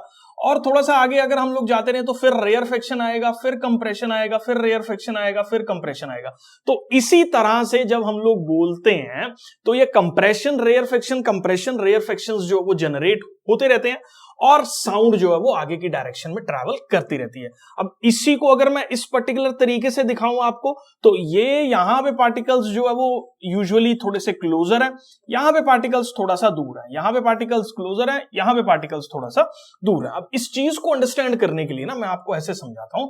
मान लो ये पार्टिकल की इक्विलिब्रियम पोजीशन थी, जब साउंड प्रोड्यूस हुई तो ये पार्टिकल इस पोजीशन तक जो है वो ट्रैवल किया, और जब ये पार्टिकल दोबारा से अपनी पोजीशन पे वापस आ रहा था तो ये यहां ना रुक के थोड़ा सा अपनी पोजीशन से और डिस्प्लेस हो गया पीछे की तरफ, जिसको हम लोग रेयरफेक्शन का फिनोमेना जो है वो बोल देते हैं, जहां पे usual distance between the particles जो है वो इंक्रीज कर जाता। मैंने बोला क्योंकि देखो कंप्रेशन और रेयरफेक्शन अंडरस्टैंड करना जरूरी है इस चीज को समझने के लिए। मैंने बोला पार्टिकल जो है वो आगे गया, अब वो पार्टिकल वहां पे थोड़ी देर रुकेगा और दोबारा अपनी मीन पोजीशन पे वापस आने की कोशिश करेगा। जब मीन पोजीशन पे वापस आने की कोशिश करेगा तो मीन पोजीशन थोड़ा सा क्रॉस करके थोड़ा सा दूर जो है वो चला जाएगा, जिससे गैप जो है वो बढ़ जाता है। ठीक है, तो अब इसी चीज को प्लॉट करते हुए हम लोग क्या देख रहे हैं कि यहां पे कंप्रेशन हो रहा है तो पार्टिकल जो है वो बिल्कुल डिस्प्लेस हो रहा है अपनी मीन पोजीशन से बहुत दूर, ठीक है, इस सर्टेन जगह तक। फिर क्या हो रहा है, पार्टिकल वापस आ रहा है और एक सर्टेन नेगेटिव लिमिट तक जो है वो क्रॉस कर रहा है। ठीक है, तो इसको हम लोग जो है वो कंप्रेशन बोल रहे हैं और इसको हम लोग रेयरफेक्शन बोल रहे हैं। फिर क्या हो रहा है, पार्टिकल ये सारी की सारी एक काइंड ऑफ वेव बन जाती है जब हम लोग ये सारी चीजों को जो है वो अपने पास प्लॉट करते हैं। अब मैं ना इसको एक और तरीके से जो है वो आपको समझाता हूं कि ये वेव जो है वो कैसे जनरेट हो रही है। ठीक है, मेरे पास इस टाइम पे कोई टेक्निकल सपोर्ट अवेलेबल नहीं है। अगर कोई बच्चा यहाँ पे खड़ा होता है, इमेजिन करो तुम यहाँ पे खड़े हो मेरे सामने, यहाँ पे बहुत लंबा सा पेपर जो है वो मैंने आपको पकड़ा दिया। ठीक है, अब ये बहुत लंबा सा इन्फिनिटली लॉन्ग पेपर जो है वो मैंने आपको पकड़ा दिया और आप जो है वो यहाँ पे इस पेपर को होल्ड करके खड़े हो और मैं जो है वो यहाँ पे खड़ा हूं। ठीक है, और मेरे हाथ में जो है वो एक पेन है। ठीक है, पेन पकड़ा हुआ मैंने हाथ में। मैंने आपको एक इंस्ट्रक्शन दी कि बेटा मैं ना अपना पेन जो है वो सिर्फ ऐसे मूव करूंगा, मैं ऊपर नीचे मूव नहीं करूंगा। आपको क्या करना है, इस पेपर को धीरे धीरे जो है वो अपनी तरफ सरकाते रहना है, इमेजिन करते रहना। देखता हूं किसकी इमेजिनेशन जो है वो स्ट्रांग है। इमेजिनेशन में अगर ये सारा कॉन्सेप्ट समझ में आ जाएगा तो कमेंट बॉक्स में यस जरूर लिख देना। ठीक है, तो ये यहां पे हम लोगों के पास जो है वो एक बच्चा खड़ा है और वो इस पेपर को धीरे धीरे अपनी तरफ जो है वो सरका रहा है, और यहां पे जो मैं खड़ा हूं मैं अपना हाथ जो है वो सर्टेनली ऐसे और ऐसे जो है वो मूव कर रहा हूं। अब जब बच्चे ने पेपर सरकाना शुरू किया, अगर दोनों मोशंस को मैं कंबाइंड देखूं ना, वैसे तो यूजुअली ये होने वाला था, अगर पेपर के ऊपर अगर मैं डिजाइन देखता तो ऐसे बनता, लेकिन अब बच्चे ने पेपर खिसकाना शुरू कर दिया तो इस पेपर के ऊपर अगर आप डिजाइन देखोगे तो वो कुछ इस तरीके का बनेगा। मैं अपना हाथ ऐसे ही मूव कर रहा हूं लेकिन बच्चा पेपर सरकाता जा रहा है, पेपर सरकाता जा रहा है, तो एक सर्टेन पैटर्न जो है वो हम लोगों के पास आ गया। यही साउंड वेव है, सिंपल। पार्टिकल जो है वो ऑसिलेट कर रहा है अपनी मीन पोजीशन के around, this is the particle, मेरा हैंड जो है वो पार्टिकल है, और साउंड जो है वो आगे की डायरेक्शन में मूव कर रही है, मतलब साउंड साथ साथ जो है वो ऐसे मूव कर रही है। अब दोनों मोशंस को एक साथ अंडरस्टैंड अगर आप करोगे ना तो भैया ये जो है वो आपके सामने निकल के आएगा। इसको घर पे प्रैक्टिकली किसी को भी बोल दो यार, क्लासरूम में अगर तुम लोग कर रहे हो इस चीज को तो एक लंबा पेपर ले लो, डबल पेज जो फाड़ लो कॉपी का, और उसको जो है वो धीरे धीरे ऐसे करना शुरू कर दो अपने हाथ को, और एक बंदे को बोलो कि यार वो सरका देगा, तो ये भैया ये पैटर्न बनेगा। इसी को हम लोग वेव का रिप्रेजेंटेशन जो है वो बोल देते हैं। इसमें जो पार्टिकल मैक्सिमम अपनी दूरी तक गया, अगर आप इसको देखो तो इसको हम लोगों ने कंप्रेशन बोल दिया, और ये यहां पे जो इस साइड पे आया उसको हम लोगों ने रेयरफेक्शन बोल दिया। वैसे इसके लिए अलग नाम जो है वो हम लोग देते हैं, इनको क्रेस्ट्स और ट्रफ जो है वो हम लोग बोल देते हैं। अभी मैं इस चीज को जो है वो समझाऊंगा। तो मेन आपको अंडरस्टैंड करना है कि ये रिप्रेजेंटेशन जो है वो कैसे बनी है, मतलब पार्टिकल इसमें ऑसिलेट कर रहा है, there are two kind of motions which are getting superimposed. दो मोशंस जो है वो इसके अंदर हो रहे हैं। कौन सा? एक तो पार्टिकल के ऐसे ऐसे मोशन हो रहा है, मतलब this is the motion of the particle which is happening, और साथ में क्या हो रहा है, पेपर जो है वो आगे की डायरेक्शन में साथ साथ मूव कर रहा है। इमेजिन करते रहो दोनों मोशन जब एक साथ कंबाइंड हो जाएंगे तो कुछ इस तरीके का रिजल्ट जो है वो हम लोगों के पास फॉर्म होगा। ठीक है, तो अब इसी को मैंने जो है वो इस तरह से ड्रॉ कर दिया।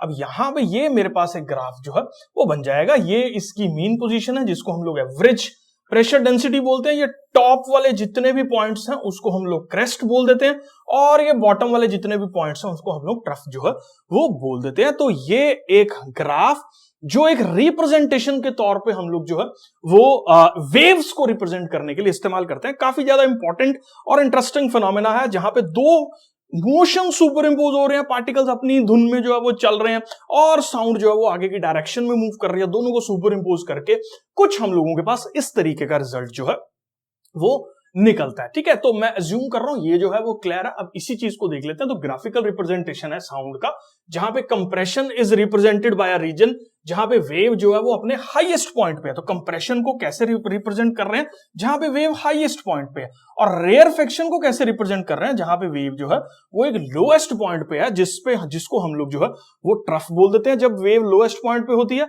और जहां पे कंप्रेशन शो हो रहा है उसको हम लोग जो है वो क्रेस्ट बोल देते हैं। मैं अज्यूम करके चल रहा हूं बेटा जी, ये सारा का सारा फंडा जो है वो आपको क्लियर है। अब क्रेस्ट की जो है वो हम लोग डेफिनेशन और कुछ कैरेक्टरिस्टिक्स भी अंडरस्टैंड इसी वीडियो में जो है वो हम लोग कर लेते हैं। क्रेस्ट जो है वो वेव के साथ एक रेफर कर रहा है हाईएस्ट पॉइंट को या पीक पॉइंट को जो भी इस वेव का है, और ट्रांसवर्स वेव के अंदर यूजुअली जैसे लाइट वेव है या वाटर वेव है, तो क्रेस्ट जो है वो पॉइंट होता है जहां पे मैक्सिमम पॉजिटिव डिस्प्लेसमेंट जो हुई है फ्रॉम द इक्विलिब्रियम पोजीशन। इसी वर्ड के लिए जो है, इसी वर्ड को समझाने के लिए जो है वो इस पर्टिकुलर टॉपिक को मैं फिर से टेकअप कर रहा हूं। क्रेस्ट हम लोगों के पास जो है वो क्या रहता है, इस चीज को आपको जो है वो अंडरस्टैंड करना पड़ेगा, ध्यान से समझना। देखो, मान लीजिए ये इक्विलिब्रियम पोजीशन है। अब ये पार्टिकल अपना मैक्सिमम कितना डिस्प्लेस हुआ इक्विलिब्रियम पोजीशन से, और ये सारा रीजन जहां पे पार्टिकल मैक्सिमम डिस्प्लेसमेंट्स जो है वो शो कर रहे हैं, उसको हम लोग जो है वो क्रेस्ट बोल देते हैं। अब ये वेव के अंदर कैसे रिप्रेजेंट करते हैं हम लोग क्रेस्ट को, मान लीजिए ये वेव है, तो इसमें टॉप डिस्प्लेसमेंट वाला पॉइंट, इस पर्टिकुलर पॉइंट को जो है वो हम लोग क्रेस्ट बोल रहे हैं, और corresponds to the maximum positive displacement है, हाईएस्ट पॉइंट है, इस पॉइंट पे सबसे ज्यादा डिस्प्लेसमेंट जो है वो रहती है, और पार्टिकल्स ऑफ द मीडियम जो है वो सबसे ज्यादा डिस्प्लेस्ड होते हैं अपनी मीन पोजीशन से, उसको हम लोग जो है वो क्रेस्ट बोल देते हैं। इसको कंटेंट के लिए जो है वो आप लोग डेफिनेशंस के लिए नोट कर लो कि क्रेस्ट क्या होता है और उसके क्या कैरेक्टरिस्टिक्स जो है वो रहते हैं। आपके सामने वीडियो के अंदर जो है वो यहां पे दिख रहा है। ठीक है, इसके बाद हम लोग जो है वो अंडरस्टैंड करेंगे कि इसी तरीके से कि ट्रफ जो है वो क्या होता है। अब ट्रफ भी कुछ अलग से तोड़ू चीज नहीं है भैया, जो मैक्सिमम डिस्प्लेसमेंट मीन पोजीशन की पॉजिटिव डायरेक्शन में हो रही थी, अब वही डिस्प्लेसमेंट की बात हम लोग नेगेटिव डायरेक्शन में अगर हम लोग करें, तो ये लोएस्ट वाला पॉइंट जो कि एक वेव के रिप्रेजेंटेशन के अंदर हम लोग जो है वो इस्तेमाल कर रहे हैं, इसको जो है वो हम लोग ट्रफ बोल देते हैं। तो लोएस्ट पॉइंट या बॉटम पॉइंट किसी भी वेव के पोर्शन के अंदर, उसको हम लोग ट्रफ बोलते हैं। ट्रांसवर्स वेव के अंदर बात की जाए तो ये मैक्सिमम डिस्प्लेसमेंट नेगेटिव डिस्प्लेसमेंट है इक्विलिब्रियम पोजीशन पे। अगर इस डायरेक्शन को मैं पॉजिटिव लेके चल रहा हूं, तो ये डिस्प्लेसमेंट जो है वो नेगेटिव डायरेक्शन में है इक्विलिब्रियम पोजीशन के। अब ये लोएस्ट पॉइंट होता है किसी भी वेव का, किसी भी वेव के अंदर रिप्रेजेंटेशन करते हुए, और ये मैक्सिमम नेगेटिव एम्पलीट्यूड यहां पे जो है वो रहता है, और ये पार्टिकल्स ऑफ द मीडियम जो है वो लोएस्ट होते हैं एक रेस्टिंग पोजीशन में, जब भी ये वेव का इस पर्टिकुलर पोजीशन पे हम लोग ट्रफ की बात जो है वो करते हैं। तो ये कंटेंट पॉइंट ऑफ व्यू से जो है इस फंडे को तुम लोग अपने दिमाग में बिठा सकते हो। मैं ज्यूम कर रहा हूं क्रेस्ट और ट्रफ जो है वो आपको क्लियर है। बहुत सारी टर्म्स जो वेव्स को रिप्रेजेंट करने में इस्तेमाल होती हैं, वो सब जो है वो हम लोग अंडरस्टैंड करने वाले हैं इस सर्टेन वीडियो के अंदर। वेवलेंथ क्या होता है, एम्पलीट्यूड क्या होता है, टाइम पीरियड और फ्रीक्वेंसी क्या होता है, सब कुछ जो है वो हम लोग टेकअप करने वाले हैं। काफी डिटेल्ड के अंदर जो है वो चीजें आप लोग अंडरस्टैंड करोगे, और साथ में इन सबके फॉर्मूलाज जो भी क्लास 9th लेवल पे, और स्पेशल सिंबल्स कौन से यूज कर रहे हैं, सब कुछ जो है वो इस सर्टेन वीडियो में देखने वाले हैं। सबसे पहले जो टर्म आपको अंडरस्टैंड करनी है वो टर्म है हम लोगों के पास वेवलेंथ। एकदम नई टर्म है, एकदम फ्रेश टर्म है, क्लास 9 से पहले शायद ही आप लोगों ने जो है वो इसके बारे में सुना हो। तो ये वेव का रिप्रेजेंटेशन मैं ज्यूम कर रहा हूं आपको आता है।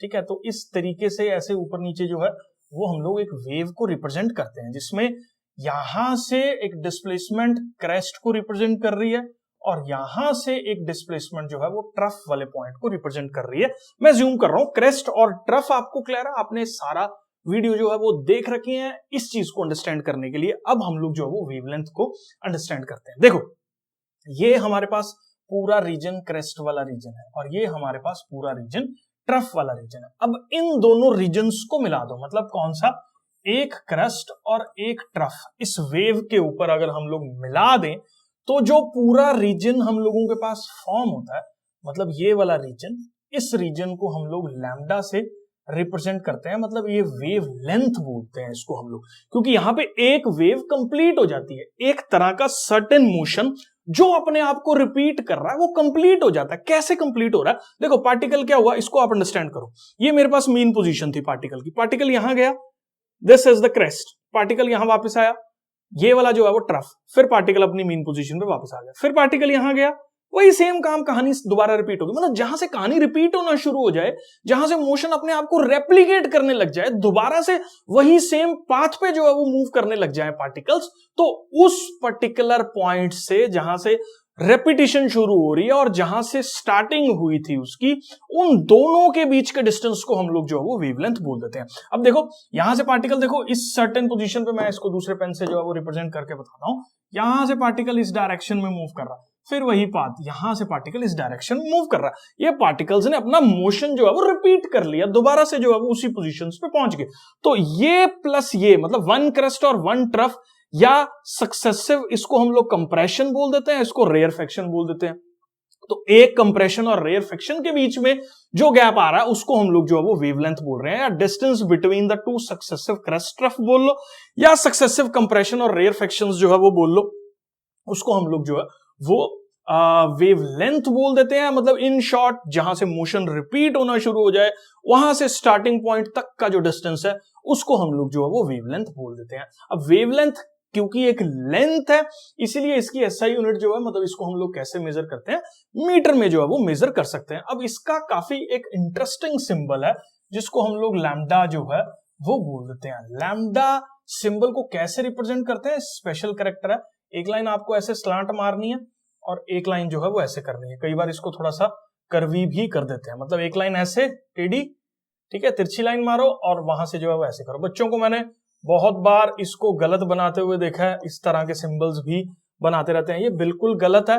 लाइन आपको राइट पे लगानी है और ये छोटी लाइन लेफ्ट वाली डायरेक्शन में जो है वो आएगी, ये वाला सिंबल बिल्कुल गलत है, ठीक है। This is the correct symbol of lambda जो कि आपको जो है वो इस्तेमाल करना है। एज्यूम कर रहा हूं वेवलेंथ जो है वो आपको क्लियर है। नेक्स्ट बेटा जी अगर मैं बात करूं इसी के अंदर जो है वो, आप यहां से ध्यान देखो कि यहां से एक वेव जो है वो चली, हमने वेवलेंथ की बात करी, और ये ऊपर तक गए पार्टिकल्स, फिर वापस आ रहे हैं, फिर नेगेटिव डिस्प्लेसमेंट शो कर रहे हैं जो कि ट्रफ पे पहुंचे, फिर दोबारा से इसी पोजीशन पे आ गए और यहां से फिर से जो है वो मोशन रिपीट होना शुरू हो गया। भाई इसके बीच में अगर कुछ डिस्टेंस मूव हुआ है तो बट ऑब्वियसली यहां से यहां तक पहुंचने में टाइम भी लगा होगा, अब उसी को टाइम पीरियड बोलते हैं। मतलब दो सक्सेसिव कंप्रेशन रेयरफेक्शंस के बीच को होने में, मतलब वेव को वन वेवलेंथ कंप्लीट करने में जो टाइम लग रहा है उसी को हम लोग जो है वो क्या बोल देते हैं, टाइम पीरियड जो है वो बोल देते हैं। तो टाइम पीरियड क्या होता है, दो सक्सेसिव कंप्रेशंस या रेयरफेक्शंस को होने में जो टाइम लग रहा है उसको टाइम पीरियड बोलते हैं, और इसकी एसआई यूनिट जो है वो हम लोगों के पास सेकंड्स है। मतलब इन शॉर्ट सीधी बात, नो बकवास, ये लैम्डा हम लोगों के पास हो रहा है, अब इसको होने में जो टाइम लग रहा है उसी को जो है वो हम लोग टाइम पीरियड बोल देते हैं, और इसको हम लोग कैपिटल टी से जो है वो डिनोट कर देते हैं। टाइम पीरियड हमेशा कैपिटल टी से डिनोटेड रहता है। अब इसको कैपिटल टी से डिनोट करते हैं। अब ये चीज थोड़ा सा मैं आपको समझा देता हूं। मान लो टी टाइम पीरियड है, तो टी सेकेंड्स जो है वो लग रहे हैं वेव को एक वेवलेंथ कंप्लीट करने में। तो टी सेकेंड्स में कितनी वेवलेंथ जो है वो हमारे पास देखने को मिल रही है, मतलब कितनी वेव्स देखने को मिल रही हैं टी सेकेंड्स के अंदर, वन वेव जो है वो देखने को मिल रही है। और अगर मैं बात करूं 1 सेकेंड में कितनी वेव्स देखने को मिलेंगी, तो ये सिंपल यूनिटरी मेथड है भैया, 1/t।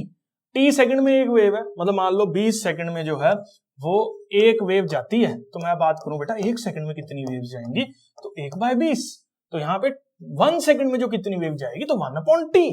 तो दिस 1/t मतलब नंबर ऑफ वेव्स, क्या बात कर रहे हैं हम लोग, कितनी नंबर ऑफ वेव्स पर सेकंड, मतलब 1 सेकंड के अंदर जो है वो क्रॉस कर रही है एक सर्टेन रीजन को। उसी के लिए हम लोग जो है एक नई टर्म यहां पे इस्तेमाल कर रहे हैं, जिस नई टर्म को हम लोग जो है वो क्या बोल देते हैं, फ्रीक्वेंसी जो है वो बोल देते हैं। अब ये फ्रीक्वेंसी क्या है, नंबर ऑफ कंप्रेशन या रेयरफेक्शन पर यूनिट टाइम, मतलब 1 सेकंड में कितनी नंबर ऑफ वेव्स हम लोगों के पास क्रॉस कर रही हैं, उसको हम लोग फ्रीक्वेंसी बोलते हैं। फ्रीक्वेंसी को, ये सिंबल है देखो यहाँ पे म्यू, ठीक है, इस सिंबल को न्यू हम लोग जो है वो बोल देते हैं। होता किसके बराबर है, अभी मैंने फॉर्मूला जो है वो आपको समझाया 1 अपॉन टाइम पीरियड। अब ऑब्वियसली मेरे को एसआई यूनिट बताओ इसकी क्या होगी। एसआई यूनिट नहीं मतलब इसका जो है 1 अपॉन, यहाँ पे डिनोमिनेटर में आएगा ना सेकंड, तो 1 अपॉन सेकंड मतलब क्या, सेकंड इनवर्स। अब इसके लिए एक स्पेशल नाम जो है वो हम लोग यहाँ पे देते हैं, इस स्पेशल नाम को हम लोग बोलते हैं क्या, हर्ट्ज जो है वो बोल देते हैं। और इसका सिंबल हमारे पास क्या रहता है, HZ जो है वो रहता है। ठीक है, तो एसआई यूनिट है इसकी हर्ट्ज, जो कि सेकंड इनवर्स के बराबर है। ठीक है, और फ्रीक्वेंसी हम लोगों के पास होता क्या, कितनी नंबर ऑफ वेव्स एक सेकंड के अंदर एक सर्टेन लाइन को क्रॉस कर रही हैं, एक सर्टेन रीजन को क्रॉस कर रही हैं, उसको हम लोग जो है वो फ्रीक्वेंसी बोल देते हैं। मतलब एक सेकंड में कितनी वेव्स हैं। अब रिप्रेजेंटेशन करने के लिए म्यू से 1 अपॉन टाइम पीरियड इसका फॉर्मूला है फ्रीक्वेंसी का, हर्ट्ज इसकी जो है वो ऐसा यूनिट है। और अगर सेकंड्स में इसको कंपेयर किया जाए तो सेकंड इनवर्स जो है वो हम लोगों के पास हर्ट्ज के बराबर जो है वो होता है। तो क्लास 9 पे फ्रीक्वेंसी में इतना अगर आप अंडरस्टैंड कर रहे हो तो मोर देन सफिशिएंट है। मैं ज्यूम करके चल रहा हूं, फ्रीक्वेंसी भी आपको क्लियर है। वेलोसिटी जो है वो हम लोग अंडरस्टैंड करने वाले हैं। वेलोसिटी हम लोगों के पास क्या होता है, हम लोग जो है वो वेवलेंथ को अंडरस्टैंड कर चुके हैं, टाइम पीरियड को अंडरस्टैंड कर चुके हैं। आप देखो एक वेव को मूव करने में टाइम पीरियड लग रहा है t, मतलब एक वेवलेंथ को निकलने में टाइम लगता है t। तो कितनी वेलोसिटी हुई वेव की, तो सबको पता है। जो हमारे पास वेलोसिटी निकालने का फॉर्मूला है that is distance travelled upon time taken. अब डिस्टेंस ट्रैवल्ड है हम लोगों के पास लैम्डा, टाइम टेकन है t। अब अगर मैं वेलोसिटी की बात करूं तो दिस इज लैम्डा टाइम्स, इसको क्या मैं लिख सकता हूं 1/t, क्योंकि lambda by t can be written as lambda into 1/t। अब ये velocity can be written as lambda times 1 upon t को हम लोग लिखते हैं फ्रीक्वेंसी।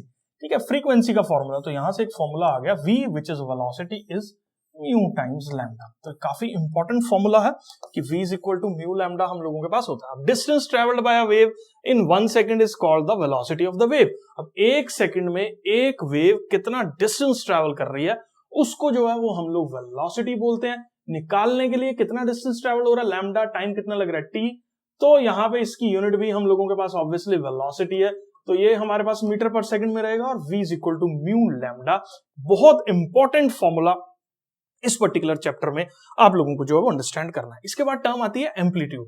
देखो बेटा मैंने आपको ये समझाया जब कि ये वेव जो है वो किस तरीके से बन रही है, इस तरीके से बन रही है। अब देखो कितना डिस्प्लेसमेंट मीन पोजीशन से देखने को मिल रहा है, इस पर्टिकुलर डिस्टेंस को या जो है वो कितना डिस्प्लेसमेंट मीन पोजीशन से देखने को मिल रहा है, उसको हम लोग जो है वो एम्पलीट्यूड बोल देते हैं। तो यहाँ पे ये और ये दोनों जो है वो एम्पलीट्यूड्स को रिप्रेजेंट कर रहे हैं। ये मेरे पास पॉजिटिव एम्पलीट्यूड है और नीचे वाली डायरेक्शन में क्योंकि डिस्टेंसेस इन दोनों के बराबर हैं उसको हम लोग सिंपली जो है वो नेगेटिव एम्पलीट्यूड जो है वो बोल देते हैं। मैं ज्यूम करके चल रहा हूं बेटा जी, एम्पलीट्यूड भी जो है वो आपको क्लियर है। बहुत ज्यादा कंफ्यूजन होता है बच्चों को पिच और लाउडनेस वाले टॉपिक्स के अंदर, तो आज जो है वो मैं पिच टेकअप करने वाला हूं। तो पिच हम लोगों के पास जो है वो क्या रहती है, pitch refers to the perceived frequency of the sound wave, determines how high or low the sound is perceived। तो पिच बेसिकली हम लोगों के पास एक फ्रीक्वेंसी से रिलेटेड एक टर्म है। परसीव्ड वर्ड इसके अंदर जो है वो यूज किया गया। परसीव्ड मतलब आपके कानों को जो है वो कैसी लगी है। तो पिच एक रेफर करती है, जैसे ना एक सिंपली बात करूं मैं बोल रहा हूं, ऑब्वियसली आप इसको अंडरस्टैंड कर लेते हो, यार ये ना लड़के की आवाज है। लड़कियों की आवाज अलग से जो है वो अंडरस्टैंड हो जाती है, क्योंकि एक फिनोमेना है जहां पे ब्रेन जो है उन चीजों को एनालाइज करता है, साउंड्स को, और उनकी फ्रीक्वेंसीज को देख के जो है वो इतना अंदाजा लगा लेता है कि ये मेल साउंड है, बच्चे की साउंड है, बड़े की साउंड है, बूढ़े की साउंड है, लड़के की साउंड है, लड़की की साउंड है, या कुत्ते की साउंड है। ठीक है, तो आराम से जो है वो एनालाइज कर दे, क्योंकि वो एक फैक्टर है जो हम लोगों को हमारी परसेप्शन को जो है वो इंप्रूव कर रहा है, या परसेप्शन को जो है वो कर पा रहे हैं हम लोग, सिर्फ वो है फ्रीक्वेंसी। तो फ्रीक्वेंसी एक ऐसा फैक्टर है जिससे हम लोग जो है वो, मतलब फ्रीक्वेंसी एक ऐसी टर्म है जिसको हम लोग जो है वो परसीव करते हैं, मतलब अंडरस्टैंड करता है हमारा ब्रेन, और उसी चीज को जो उस अंडरस्टैंडिंग को हम लोग जो है उसके लिए एक अलग टर्म जो है वो इस्तेमाल करते हैं, जिसको हम लोग पिच जो है वो बोल देते हैं। मतलब किस तरह से हमने फ्रीक्वेंसीज को एनालाइज किया साउंड वेव्स की। अब उससे हमें ये पता लग जाता है फ्रीक्वेंसी हाई है या फ्रीक्वेंसी जो है वो लो है। यूजुअली जो गर्ल्स होती हैं उनकी साउंड की जो फ्रीक्वेंसीज रहती हैं वो यूजुअली काफी ज्यादा हाई रहती हैं, और जो मेल्स होते हैं उनकी फ्रीक्वेंसीज की साउंड कंपैरेटिवली जो है वो लो रहती हैं। तो वहां से हम लोग एनालाइज कर लेते हैं, फ्रीक्वेंसीज को अंडरस्टैंड करके हम लोग एनालाइज कर लेते हैं कि कौन सी किसकी साउंड है। इसी चीज को हम लोग जो है वो पिच बोल देते हैं, मतलब एक फैक्टर है जिससे हम लोग जो है वो चीजों को परसीव कर रहे हैं। अब sound pitch is associated with the frequency से रिलेटेड है। हायर फ्रीक्वेंसी होगी किसी भी साउंड वेव की तो उसके अंदर हम लोगों के पास हायर पिच होगी, जबकि लोअर फ्रीक्वेंसी होगी किसी भी साउंड की तो उसके अंदर हम लोगों के पास एक लोअर पिच जो है वो होगी। हायर पिच साउंड जो है वो हाई फ्रीक्वेंसी साउंड होती हैं, लोअर पिच साउंड जो है वो लो फ्रीक्वेंसी साउंड होती हैं। पिच इज अ सब्जेक्टिव, ठीक है, ये इंडिविजुअल टू इंडिविजुअल जो है वो वेरी करता है, किसी की आवाज किसी दूसरे से जो है वो नहीं मिलती। बिलियंस ऑफ लोग हैं, हर एक की आवाज एक दूसरे से जो है वो डिफर कर रही है। वो individuals perception of the frequency पे जो है वो हम लोगों के पास डिपेंड करती है कि उसकी फ्रीक्वेंसी जो है वो कितनी प्रोड्यूस करने की कैपेबिलिटी जो है वो रखता है, उसी को हम लोग जो है वो पिच बोल देते हैं। मैं जूम करके चल रहा हूं, पिच जो है वो आपको क्लियर है। लाउडनेस जो है वो बेसिकली हम लोगों के पास रेफर करता है एक परसेप्शन ऑफ द इंटेंसिटी और एम्पलीट्यूड को, जबकि जैसे पिच जो था वो एक फ्रीक्वेंसी को परसीव करने की कैपेबिलिटी थी। लाउडनेस मतलब कितना ऊंची साउंड है, कितनी ऊंची साउंड है, दैट इज द लाउडनेस। और वो हम लोगों के पास एक इंटेंसिटी को या एम्पलीट्यूड को जो है वो किसी भी साउंड के जो है वो बता रहा है। और लाउडनेस जो है वो सॉफ्ट भी हो सकती है, लाउड भी हो सकती है साउंड, और वो जो है इसी चीज को हम लोग जो है वो लाउडनेस बोलते हैं। जैसे फॉर एग्जांपल अगर मैं आपसे बात कर रहा हूं तो मैं बहुत धीमी आवाज में जो है वो आपसे बात कर रहा हूं। अब इसी आवाज को अगर मैं तेज कर देता हूं तो आप देखो कितना डिफरेंस जो है वो जनरेट हो रहा है। एक सॉफ्ट साउंड है और एक जो है वो हम लोगों के पास काफी ज्यादा हार्श साउंड है। अब ये हार्श और सॉफ्ट साउंड के अंदर क्या डिफरेंस जो है वो जनरेट हो रहा है, मतलब आप अंडरस्टैंड कर रहे हो चीजों को। यूजुअली सॉफ्ट साउंड और लाउड साउंड हम लोगों के पास क्या है, कितना ऊंचा बोल रहे हैं, that is a loud sound. अब लाउड साउंड कितना ऊंचा बोल रहे हैं वो किस चीज से एसोसिएटेड है कि जो पार्टिकल है अपनी मेन पोजीशन से कितना दूर तक जा रहा है। जितना ज्यादा दूर तक जाएगा, जितना डिस्प्लेसमेंट ज्यादा होगा हम लोगों के पास पार्टिकल का, उतनी ज्यादा लाउड साउंड जो है वो हम लोगों के पास प्रोड्यूस होगी। तो लाउडनेस एक ऐसा फैक्टर है जो कि किससे रिलेटेड है, एम्पलीट्यूड से जो है वो रिलेटेड है किसी भी साउंड की। जितनी ज्यादा एम्पलीट्यूड होगी, जितनी ज्यादा एम्पलीट्यूड होगी हम लोगों के पास साउंड की, उतनी साउंड जो है वो लाउडर होगी। और जितनी लो एम्पलीट्यूड होगी साउंड की तो उतनी साउंड जो है वो सॉफ्ट होगी। तो इसी को जो है वो हम लोग लाउडनेस बोल देते हैं। अब greater the loudness greater is the amplitude, lesser the loudness lesser is the amplitude. और लाउडनेस एक सब्जेक्टिव सेंस है हमारे ह्यूमन ईयर की। किसी को जो है वो लाउडनेस पसंद होती है, किसी को नहीं होती। हमारा ईयर कैसे उस चीज को परसीव कर रहा है ये सब्जेक्ट टू सब्जेक्ट जो है वो वेरी करता रहता है। किसी को लाउड साउंड अच्छी लगती है, किसी को सॉफ्ट साउंड भी पसंद रहती है। कोई जगजीत सिंह सुनता है तो कोई मूसे वाले का फैन है। मैं जूम करके चल रहा हूं जो है वो बेटा जी, लाउडनेस जो है वो आपको क्लियर है। लाउडनेस और इंटेंसिटी में जो है वो काफी important difference paper point of view से जो है वो काफी ज्यादा इंपॉर्टेंट है। जिसने लाउडनेस और इंटेंसिटी वाला सिस्टम नहीं देख रखा वो जो है वो इस चीज को अंडरस्टैंड करने से पहले जो है वो उसको पूरा अच्छे से जो है वो समझ ले, फिर हम लोग जो है वो डिफरेंसेस को जो है वो हम लोग देखेंगे इसके अंदर। तो लाउडनेस हम लोगों के पास क्या होती है, एक ऐसा फिनोमेना है जो हम लोगों के पास डिपेंड कर रहा है किसके ऊपर, एम्पलीट्यूड के ऊपर। जबकि पिच जो है वो किसके ऊपर डिपेंड करता है, हम लोगों के पास फ्रीक्वेंसी के ऊपर जो है वो डिपेंड करता है। जितना एम्पलीट्यूड ज्यादा होगा उतनी लाउडनेस साउंड की जो है वो ज्यादा होगी, और यहां पे जितनी फ्रीक्वेंसी ज्यादा होगी उतनी पिच जो है वो साउंड की ज्यादा होगी। लाउडनेस को जो है वो हम लोग डेसिबल्स में मेजर करते हैं, डीबी इसकी शॉर्ट फॉर्म है। और लाउडनेस पिच को जो है वो हम लोग हर्ट्ज में रिप्रेजेंट करते हैं, एचजेड जो है वो इसकी फुल मतलब शॉर्ट फॉर्म जो है वो रहती है। तो लाउडनेस और पिच के अंदर ये डिफरेंसेस के अंदर ये 3 पॉइंट्स जो है वो आप लिखोगे तो फुल मार्क्स जो है वो मिल सकते हैं। अब इसी को अंडरस्टैंड करने में फर्दर अगर मैं बात करूं तो ये दो वेव्स आपके सामने हैं। तो यहां पे देखो एक ये वेव है आराम आराम से चल रही है, ठीक है, ऊपर जा रही है नीचे जा रही है, ऊपर जा रही है नीचे जा रही है विद टाइम, और ये बहुत फ्रीक्वेंटली ऊपर जा रही है नीचे जा रही है, ऊपर जा रही है नीचे जा रही है।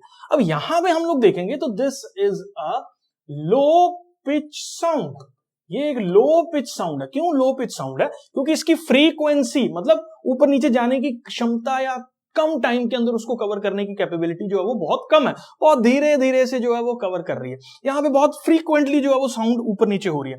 तो इसको हम लोग जो है वो कौन सी वाली साउंड बोल देते हैं, एक हाई पिच साउंड बोल देते हैं, और ऊपर वाली को जो है वो हम लोग क्या बोल देते हैं, लो पिच साउंड जो है वो बोल देते हैं। अब इसी चीज से जो है वो हम लोग लाउडनेस को भी जो है वो अंडरस्टैंड कर लेते हैं। यहाँ पे आपके सामने जो है वो ग्राफ बना हुआ, तो ये एक सॉफ्ट साउंड है जहां पे displacement of the particle from the main position जो है वो क्या है, लो है।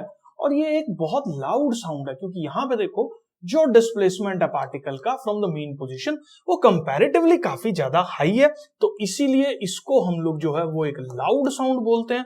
और ये हम लोगों के पास एक सॉफ्ट साउंड जो है वो रहती है। तो सॉफ्ट साउंड, लाउड साउंड या लाउडनेस जो है वो एम्पलीट्यूड पे डिपेंड करता है, कितना ज्यादा एम्पलीट्यूड जो है वो मेन पोजीशन से डिस्प्लेसमेंट जो है वो हो रखा है, जबकि फ्रीक्वेंसी फैक्टर जो है वो हम लोगों के पास, या फ्रीक्वेंसी जो है या पिच जो है वो एक फ्रीक्वेंसी वाले फैक्टर पे जो है वो डिपेंड करती है। जितना ज्यादा फ्रीक्वेंसी होगा उतनी ज्यादा पिच होगी एंड वाइस वर्सा। ऐसे जितना ज्यादा एम्पलीट्यूड होगा उतनी ज्यादा लाउडनेस जो है वो देखने को मिलेगी। मैं अज्यूम कर रहा हूं बेटा जी ये पर्टिकुलर कॉन्सेप्ट जो है वो आपको क्लियर है। इंटेंसिटी ऑफ साउंड जो है वो हम लोगों के पास क्या होता है, काफी इंपॉर्टेंट टर्म है और लाउडनेस के साथ यूजुअली बच्चे इसको जो है वो कंफ्यूज करते रहते हैं।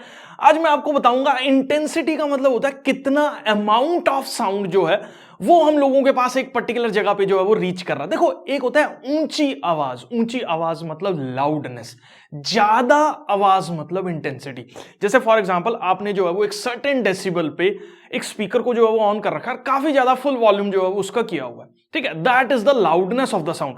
और आपने उस तरह के 10 स्पीकर जो है वो सराउंडिंग्स के अंदर रख दिए जो कि सेम लाउडनेस की जो है वो साउंड प्रोड्यूस कर रहे हैं, तो उसको हम लोग बोलेंगे कि इंटेंसिटी ऑफ साउंड जो है वो बढ़ गया। मतलब अमाउंट ऑफ साउंड जो कि एक सर्टेन जगह पे एक सर्टेन पर्टिकुलर एरिया के ऊपर जो है वो एक पर्टिकुलर टाइम के अंदर रीच आउट कर रहा है, उसका अमाउंट जो है वो इंक्रीज कर जाना is the intensity of sound. अब इसको लाइन टू लाइन डेफिनेशन में हम लोग जो है वो देखने वाले हैं।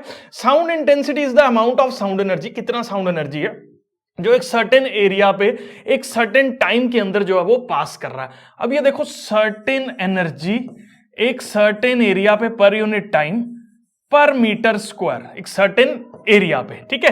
तो एनर्जी अपॉन टाइम हम लोगों के पास जो है वो पावर रहती है, पावर अपॉन एरिया हो गया, जिसको हम लोग जो है जिसकी यूनिट क्या बोल देते हैं, वॉट पर मीटर स्क्वायर। तो हमारे पास इंटेंसिटी की जो यूनिट होगी वो हमारे पास क्या होगी, वॉट पर मीटर स्क्वायर होगी। मतलब कितना अमाउंट ऑफ साउंड है, कितना ऊंचा आवाज इज लाउडनेस, कितना तीखा आवाज इज पिच, एंड कितना ज्यादा आवाज is the intensity of the sound. मैं ज्यूम कर रहा हूं इंटेंसिटी ऑफ द साउंड जो है वो आपको क्लियर है। कैरेक्टरिस्टिक्स ऑफ द साउंड के अंदर जो है वो डिस्क्राइब करने के लिए बहुत सारी इंपॉर्टेंट टर्मिनोलॉजीज आती हैं, जिसमें नोट क्या होता है, टोन क्या होता है और क्वालिटी ऑफ द साउंड हम लोगों के पास क्या है। इस के अंदर जो है वो हम लोग सारा जो है वो समझने वाले हैं। The sound of a single frequency is called tone. Sound एक सिंगल फ्रीक्वेंसी की, जैसे अगर तुमने यार धुन सुनी होगी सा रे गा मा पा दा नी सा, ठीक है, तो ये सा रे गा मा ये टोन है, ठीक है। अब टोन, बहुत सारी टोन को अगर हम लोग एक साथ सीरीज के अंदर जो है वो मिला दें तो धुन बन जाती है। उस धुन को जो है वो हम लोग क्या बोलते हैं, नोट जो है वो बोलते हैं, जो कि कैसे प्रोड्यूस हो रही है, मिक्सचर ऑफ सेवरल फ्रीक्वेंसीज से। ये सिंगल फ्रीक्वेंसी को हमने जो है वो टोन बोल दिया, ठीक है, एक टोन होगी, और नोट मतलब एक धुन बना दी हमने। और धुन जो है वो कैसे बन रही है, और बहुत सारी सिंगल टोन्स को जो है वो मिला के हम लोगों ने जो है वो म्यूजिक क्रिएट कर दिया, जिसको हम लोग जो है वो नोट बोल देते हैं। अब इसके बाद एक टर्म हम लोगों के पास यहां पे आती है कि क्वालिटी ऑफ द साउंड जो है वो हम लोगों के पास क्या होता है। अब क्वालिटी ऑफ द साउंड क्या है, रिचनेस और timber of the sound is called the quality. Quality मतलब कितनी अच्छी आवाज है, कितना अच्छे से जो है वो साउंड रिकॉर्ड हो रखी है, कितनी अच्छी आवाज जो है वो प्रोड्यूस हो रही है, क्या क्वालिटी है, फटी हुई आवाज तो नहीं आ रही है, क्या सर्टेन लेवल की फ्रीक्वेंसीज जो है वो उसके अंदर जो होनी चाहिए वो प्रेजेंट है। तो हम लोगों के पास उसको जो है वो क्वालिटी फैक्टर बोल देते हैं, जिसमें सेम पिच हो रही है, लाउडनेस है, और डिस्टिंग्विश कर सकते हैं उसको उसकी क्वालिटी के बेसिस पे। वो पर्टिकुलर म्यूजिक जो इससे प्रोड्यूस होता है वो काफी अच्छा लगता है कानों को, जबकि नॉइस के अंदर जो म्यूजिक जो प्रोड्यूस हो रहा था, जैसे एकदम से शोर हो रहा हो, that is a loudness, very poor quality sound, क्योंकि वो डिस्टिंग्विश करने में बहुत ज्यादा डिफिकल्ट हो जाता है। हम लोग बहुत सारे बच्चे मान लो क्लासरूम पे बैठ के बोल रहे हैं, टीचर को नहीं समझ में आ रहा कौन क्या बोल रहा है, एक विस्परिंग की साउंड जो है वो एक हू वाली साउंड जो है वो प्रोड्यूस हो रही है, सब बोल रहे हैं और आवाज जो है वो डिस्टिंग्विश नहीं कर पा रहे, that is a poor quality sound. लेकिन हाँ, एक बच्चा खड़े होकर गाना सुना रहा है और उसकी आवाज सब लोगों तक जो है वो पहुंच रही है और बहुत ही अच्छे से टोन्स को जो है वो मैनेज करके वो गा रहा है, तो उसको बोलेंगे that is a high quality sound, ठीक है। तो ऐसे both have same loudness and pitch, ठीक है, तो but they both have same loudness and pitch. अब ऐसे भी हो सकता है कि जो पुअर क्वालिटी साउंड है और अच्छी क्वालिटी साउंड है उनकी लाउडनेस और पिच सेम हो, लेकिन डिस्टिंग्विश नहीं कर पा रहे हैं हम लोगों के ईयर्स जो है, तो उसका कोई फायदा नहीं है। मतलब वो सुनने में एकदम साफ स्पष्ट जो है वो क्लियर हो, उसको जो है वो हम लोग क्वालिटी ऑफ द साउंड बोल देते हैं। मैं जूम करके चल रहा हूं बेटा जी, क्वालिटी ऑफ द साउंड आपको क्लियर है। स्पीड ऑफ द साउंड सारे मीडियम्स के अंदर जो है वो डिफरेंट रहती है। सॉलिड्स के अंदर स्पीड अलग होती है, लिक्विड्स में स्पीड अलग होती है, और गैसेस के अंदर जो है वो स्पीड अलग होती है। तो बेसिकली इसको समझने के लिए आपको प्रोपेगेशन ऑफ साउंड जो है वो अंडरस्टैंड करना पड़ेगा कि साउंड ट्रैवल कर कैसे रही है। मैंने अपने जो है वो पिछले वीडियोस में भी यही बताया है कि साउंड जब ट्रैवल करती है तो एक वाइब्रेशन प्रोड्यूस हो रही है जो उसके पार्टिकल्स को आगे की डायरेक्शन में एक एनर्जी से जो है वो मूव करवा रही है, वो फिर आगे फर्दर एनर्जी को जो है वो ट्रांसफर कर रहे हैं। अब अगर पार्टिकल्स पास पास होंगे तो एनर्जी का जो ट्रांसफर है, अगर साउंड के पार्टिकल्स पास पास है तो काफी इजी हो जाता है एनर्जी का ट्रांसफर होना, क्योंकि मान लो ये पार्टिकल है और उसके साथ बिल्कुल एडजेसेंट दूसरा पार्टिकल प्रेजेंट है, तो काफी इजीली जो है उस एनर्जी को जो है वो आगे कैरी फॉरवर्ड कर देता है। तो आप एक चीज अपने दिमाग में बिठा लो, स्पीड ऑफ द साउंड बिल्कुल अलग होता है अलग अलग मीडियम्स में। सॉलिड्स में स्पीड ऑफ द साउंड अलग होता है, लिक्विड्स में स्पीड ऑफ द साउंड अलग होता है, और गैसेस के अंदर स्पीड ऑफ द साउंड अलग होता है। और आप एक बिल्कुल सही गैस कर रहे हैं कि स्पीड ऑफ द साउंड जो है वो हम लोगों के पास सबसे ज्यादा होता है सॉलिड्स के अंदर, फिर हम लोगों के पास लिक्विड्स में, और फिर हम लोगों के पास जो है वो गैसेस में होता है। सबसे तेज साउंड सॉलिड्स में ट्रैवल करती है, उसके बाद साउंड लिक्विड्स में ट्रैवल करती है, और सबसे स्लो साउंड जो है वो गैसेस के अंदर ट्रैवल करती है। अगर आपने कभी भी रेलवे ट्रैक को विजिट किया हो ना, तो आपको अगर दूर से अंडरस्टैंड करना है, जैसे मान लो ये ट्रेन की जो है वो पटरी है, ठीक है, ये ट्रेन छुक छुक करती जो है वो बहुत सारे डब्बों के साथ आ रही है। आपको अगर अंडरस्टैंड करना है कि ट्रेन सच में पहुंच रही है या नहीं पहुंच रही है, तो बेस्ट तरीका क्या हो रहा है कि आप अपने कान जो है वो इस ट्रैक के ऊपर लगा लो, ऐसे लगा के सो भी मत जाना नहीं तो बेचारे इकट्ठे करना पड़ेगा तुम लोगों को, ठीक है। तो कान यहां पे रख देना, और ध्यान रखना ट्रेन सामने ना हो। सर ने बोला कान रखने, भाई कान रख दिए वहां पे जा, ऐसे नहीं, ठीक है। तो आपको एयर से जल्दी आवाज जो है वो यहां से ट्रैवल करती हुई पहुंच जाएगी, मतलब आपको पता चल जाएगा। क्यों? क्योंकि ट्रैक सॉलिड से बना हुआ है। ट्रैक अगर सॉलिड से बना हो तो सॉलिड में साउंड की स्पीड तेज है, इसका मतलब जल्दी से आपको जो है वो अंडरस्टैंडिंग हो जाएगी कि वहां से कोई ट्रेन आ रही है या नहीं आ रही, जो कि एयर में आवाज के आने से जो है वो टाइम लगता है, ठीक है। तो इसीलिए यहां से एक मतलब ये काफी अच्छा एग्जांपल है जो इस चीज को अंडरस्टैंड करने में हेल्प कर रहा है कि साउंड जो है वो सॉलिड्स के अंदर फास्टर ट्रैवल करती है, ठीक है। दूसरा, गर्मियों में साउंड जो है वो ज्यादा तेज ट्रैवल करती है। याद रखो, velocity of the sound is directly proportional to temperature, ठीक है। टेम्परेचर के डायरेक्टली प्रोपोर्शनल जो है वो हम लोगों के पास साउंड की स्पीड रहती है। जितना ज्यादा टेम्परेचर हम लोगों के पास प्रेजेंट होगा उतनी ही ज्यादा साउंड की स्पीड जो है वो होगी। तो गर्मियों में साउंड की स्पीड समर्स के अंदर कंपैरेटिवली फास्टर मूव कर रही है, और विंटर्स के अंदर जो साउंड है कंपैरेटिवली स्लोअर मूव कर रही है, ठीक है। टेम्परेचर के डायरेक्टली प्रोपोर्शनल है। प्रेशर बढ़ेगा तो साउंड की स्पीड जो है वो इंक्रीज कर जाएगी, डेंसिटी बढ़ेगी, साउंड की स्पीड जो है वो इंक्रीज कर जाएगी, और टेम्परेचर बढ़ेगा तो भी साउंड की स्पीड जो है वो इंक्रीज कर जाएगी। तो ये तीन फैक्टर्स हैं जिसके साउंड की स्पीड जो है वो डिपेंड कर रही है, ठीक है। अब बहुत ज्यादा सिग्निफिकेंट डिफरेंस तो नहीं है, मतलब हाँ 10-15 जो है वो मीटर पर सेकंड का डिफरेंस भी बहुत सिग्निफिकेंट हो जाता है। अगर हम 0 डिग्री सेल्सियस पे बात करें तो साउंड की जो स्पीड है वो हम लोगों के पास 331 मीटर एक सेकंड में ट्रैवल कर रही है, और जबकि हम लोग अगर नॉर्मल रूम टेम्परेचर के आसपास की बात करें तो 344 मीटर पर सेकंड जो है वो साउंड की स्पीड हम लोगों के पास जो है वो होती है। तो ये स्पीड ऑफ द साउंड का छोटा सा कॉन्सेप्ट मैं ज्यूम कर रहा हूं, आपको क्लियर है। सोनिक बूम जो है वो हम लोगों के पास क्या होता है, आप लोग जो है वो जहाजों के बारे में सुना होगा जो सुपरसोनिक स्पीड से जो है वो मूव करते हैं। अगर कोई भी ऑब्जेक्ट जो है वो साउंड की स्पीड से भी तेजी से जो है वो मूव करे तो वो अपने पीछे जो है वो सोनिक बूम्स को छोड़ता है, एक एनर्जी को छोड़ता है, एक वाइब्रेशन को छोड़ता है, एक बहुत बड़ी शॉक वेव को जो है वो अपने पीछे छोड़ता है, जिसको हम लोग जो है वो सोनिक बूम बोल देते हैं। अब सोनिक बूम जब एक सोर्स जो है सोर्स प्रोड्यूसिंग साउंड, मतलब जो साउंड प्रोड्यूस करने वाला सोर्स है, जैसे मान लो कोई भी जेट है, अगर वो ग्रेटर स्पीड से मूव कर रहा है साउंड की, ठीक है, जैसे मान लो अभी हमने बोला कि साउंड की स्पीड जो है वो 344 मीटर पर सेकंड रहती है समर्स के अंदर। अगर कोई प्लेन जो है मान लीजिए 350 या 360 मीटर पर सेकंड की स्पीड पे मूव कर रहा है, तो वो सोनिक बूम जो है वो प्रोड्यूस करता है, एक शॉक वेव जो है वो प्रोड्यूस करता है, जिस वेव के अंदर बहुत सारी एनर्जी जो है वो प्रेजेंट होती है। इसके अंदर बहुत सारी लाउडनेस होती है जो इवन ग्लासेस को शटर करने के लिए जो है वो एकदम ऑप्टिमम रहता है। मतलब एक बहुत तेजी से अगर बहुत लो लाइंग एरिया के अंदर से लो मतलब जो है वो प्लेन फ्लाई करके निकले जेट वगैरह, तो शीशे भी जो है वो टूट सकते हैं क्योंकि उसके अंदर बहुत सारी एनर्जी जो है वो हम लोगों के पास रहती है। तो ये पर्टिकुलर जो है वो हमारे पास सोनिक बूम का कॉन्सेप्ट मैं ज्यूम कर रहा हूं, आपको क्लियर है। रिवर्बरेशन बहुत बड़ी समस्या बड़े बड़े सिनेमा घरों की और बड़े बड़े रूम्स की या बड़े बड़े साउंड ऑडियो सिस्टम्स की, इसको जो है वो हम लोग अभी अंडरस्टैंड करने वाले हैं। Reverberation, the sound is created in a big hall which persists by the repeated reflections from the walls until it reduces to a value where there is no longer audible। इसका क्या मतलब है reverberation का?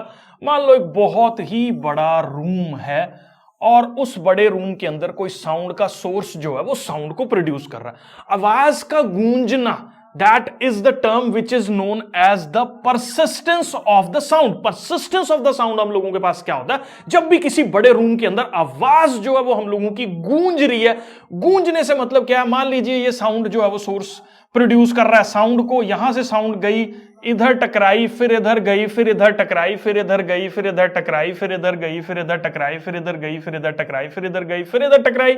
बस करें अब? हाँ, बहुत सारा टकराने के बाद जो है वो साउंड थोड़ी देर के बाद अपनी एनर्जी लूज कर देती है, ऑडिबल नहीं रहती है, लेकिन आवाज कमरे के अंदर जो है वो गूंजती रहती है। ठीक है, मान लीजिए आप यहां पे सबसे पहले खड़े थे और आपको ये साउंड जो है वो सुनाई दी। ठीक है, फिर दोबारा से जब ये वाली वेव निकली तो भी आपको जो है वो साउंड सुनाई दी। तो एक ही बंदे की आवाज बार बार गूंज गूंज के वही same hello hello hello hello hello, इस तरह से आवाज का गूंज के जो है वो आपके कानों में पड़ना एक बड़े हॉल के अंदर, उसको हम लोग जो है वो परसिस्टेंस ऑफ द साउंड बोल देते हैं, या उसके लिए एक स्पेशल टर्म हम लोग जो है वो इस्तेमाल करते हैं, रिवर्बरेशन। तो इसके लिए ना जब भी हम लोग डेफिनेशन लिखें तो ये टर्म जो है परसिस्ट करना मतलब रह रही है कमरे के अंदर, सस्टेन कर रही है रूम के अंदर उस रिपीटेटेड रिफ्लेक्शंस की वजह से, जिसको हम लोग जो है वो रिफ्लेक्शन बोल देते हैं। तो persistence of the sound is reverberation. ठीक है, अब क्वेश्चन ये आता है अगर ये इतना खतरनाक प्रॉब्लम है तो उसको रिड्यूस जो है वो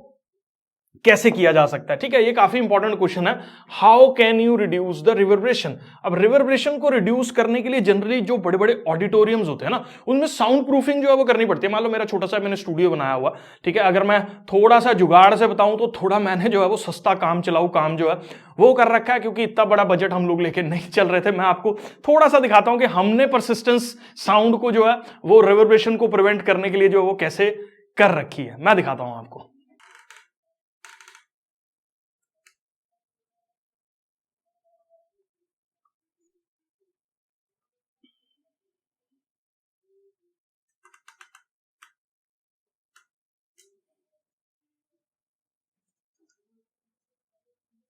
तो मैंने क्या कर रखा है यार, डबल लेयरिंग कर रखी है। पीछे जो है वो पर्दे लगा रखे हैं, ऊपर जो है मैंने टर्बन्स जो है वो टांग रखी हैं डार्क कलर की, ताकि इस बोर्ड के ऊपर जो है वो रिफ्लेक्शन ना हो। बट वो एक डिफरेंट फिनोमेना है। अब जब मैं बोल रहा हूं तो मेरी साउंड जो है इन कर्टन्स के ऊपर जो है वो स्ट्राइक कर रही है, और कर्टन्स पे स्ट्राइक करके बहुत सारी साउंड जो है वो एब्जॉर्ब हो जाती है, और एटलीस्ट जो है सारे रूम के अंदर इस एल शेप में जो है वो कर्टन्स लगे हुए हैं, जिससे साउंड काफी ज्यादा अमाउंट में एब्जॉर्ब हो रही है और वापस से रिफ्लेक्ट होके मेरे माइक के ऊपर जो है वो नहीं पड़ रही, जिससे इवन साउंड की क्वालिटी कंपैरेटिवली थोड़ी सी बेटर है। सस्ता जुगाड़ है, बट आजकल साउंड प्रूफिंग मटेरियल्स अलग से जो है वो आते हैं, वूल्स वगैरह आती हैं जो कि दीवारों के ऊपर जो है वो लगते हैं। भाई उतना बजट हम लोग लेके चल नहीं रहे हैं, पेमेंट हमारी आ नहीं रही है, सपोर्ट पूरा मिल नहीं रहा है, बट हम लोग जो है वो फिर भी जो है वो जुगाड़ू काम कर रहे हैं। बट हाँ, परसिस्टेंस ऑफ द साउंड को और ये रिवर्बरेशन को समझने के लिए बहुत है। तो आपको मेन बेसिकली साउंड एब्जॉर्बेंट्स जो है वो इस्तेमाल करने पड़ेंगे। बेसिकली मैं आपको एक चीज और बताता हूँ, ये जब मैंने टीवी लिया था ना वेनक्यू का, तो इसके साथ एक गत्ता जो है वो मिला था जिसके अंदर टीवी आया था। इवन वो मैंने सामने जो है वो दीवार पे लगाया हुआ है, कर्टन से भी पीछे। ठीक है, तो ये गत्ता as an absorbent of the sound जो है वो इस्तेमाल हो रहा है, जो कि खिड़कियों के अंदर लगा हुआ है, जिससे साउंड जो है वो काफी हद तक एब्जॉर्ब हो रही है।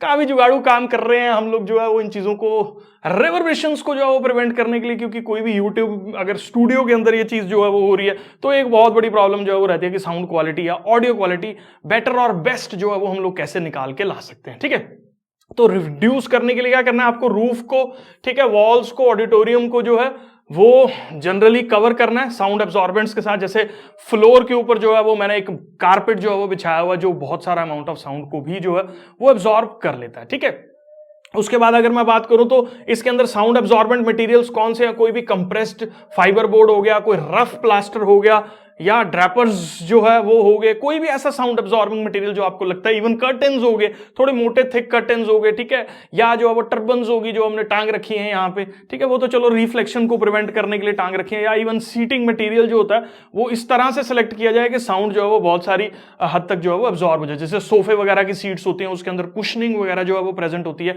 तो इस तरह से हम लोग बड़े बड़े ऑडिटोरियम्स को जो है वो डिजाइन कर सकते हैं ताकि ये छोटी सी समस्या, ताकि ऑडियो क्वालिटी एक्सपीरियंस और एक बेस्ट एक्सपीरियंस जो है वो डॉल्बी एटमॉस वाला एक्सपीरियंस जो है वो लोगों को देखने को मिले, इसके लिए जो है वो डिजाइनिंग काफी बड़े लेवल पे जो है वो करनी पड़ती है इस पर्टिकुलर रिवर्बरेशन को जो है वो प्रिवेंट करने के लिए। मैं जूम कर रहा हूं बेटा जी, रिवर्बरेशन का टॉपिक जो है वो आपको क्लियर है। इको हम लोगों के पास जो है वो क्या होता है, आवाज का एक बहुत बड़ी दूर किसी चीज से टकरा के वापस आना, ठीक है, एक सिंगल फ्रीक्वेंसी साउंड की गई है, मतलब मैंने आवाज जो है वो लगाई है और उसी साउंड का जो है वो दोबारा से वापस आना। जैसे यूजुअली तुमने देखा होगा किसी भी क्लिफ पे खड़े होकर हम किसी का भी नाम चिल्लाते हैं, हेलो, फिर आवाज आती है हेलो हेलो हेलो हेलो, तो दैट इज द इको, वो हम लोगों के पास जो है वो इको है। लेकिन इसको हम लोग रिवर्बरेशन से जो है वो मैच नहीं कर सकते हैं, क्योंकि रिवर्बरेशन एक अलग चीज है। वो क्या है, एक ही रूम के अंदर या एक ही बड़े हॉल के अंदर जो है वो साउंड मल्टीपल रिफ्लेक्ट करके जगह जगह से जो है वो स्ट्राइक करके आपके कानों में दोबारा दोबारा दोबारा दोबारा आके पड़ती जा रही है। दैट इज द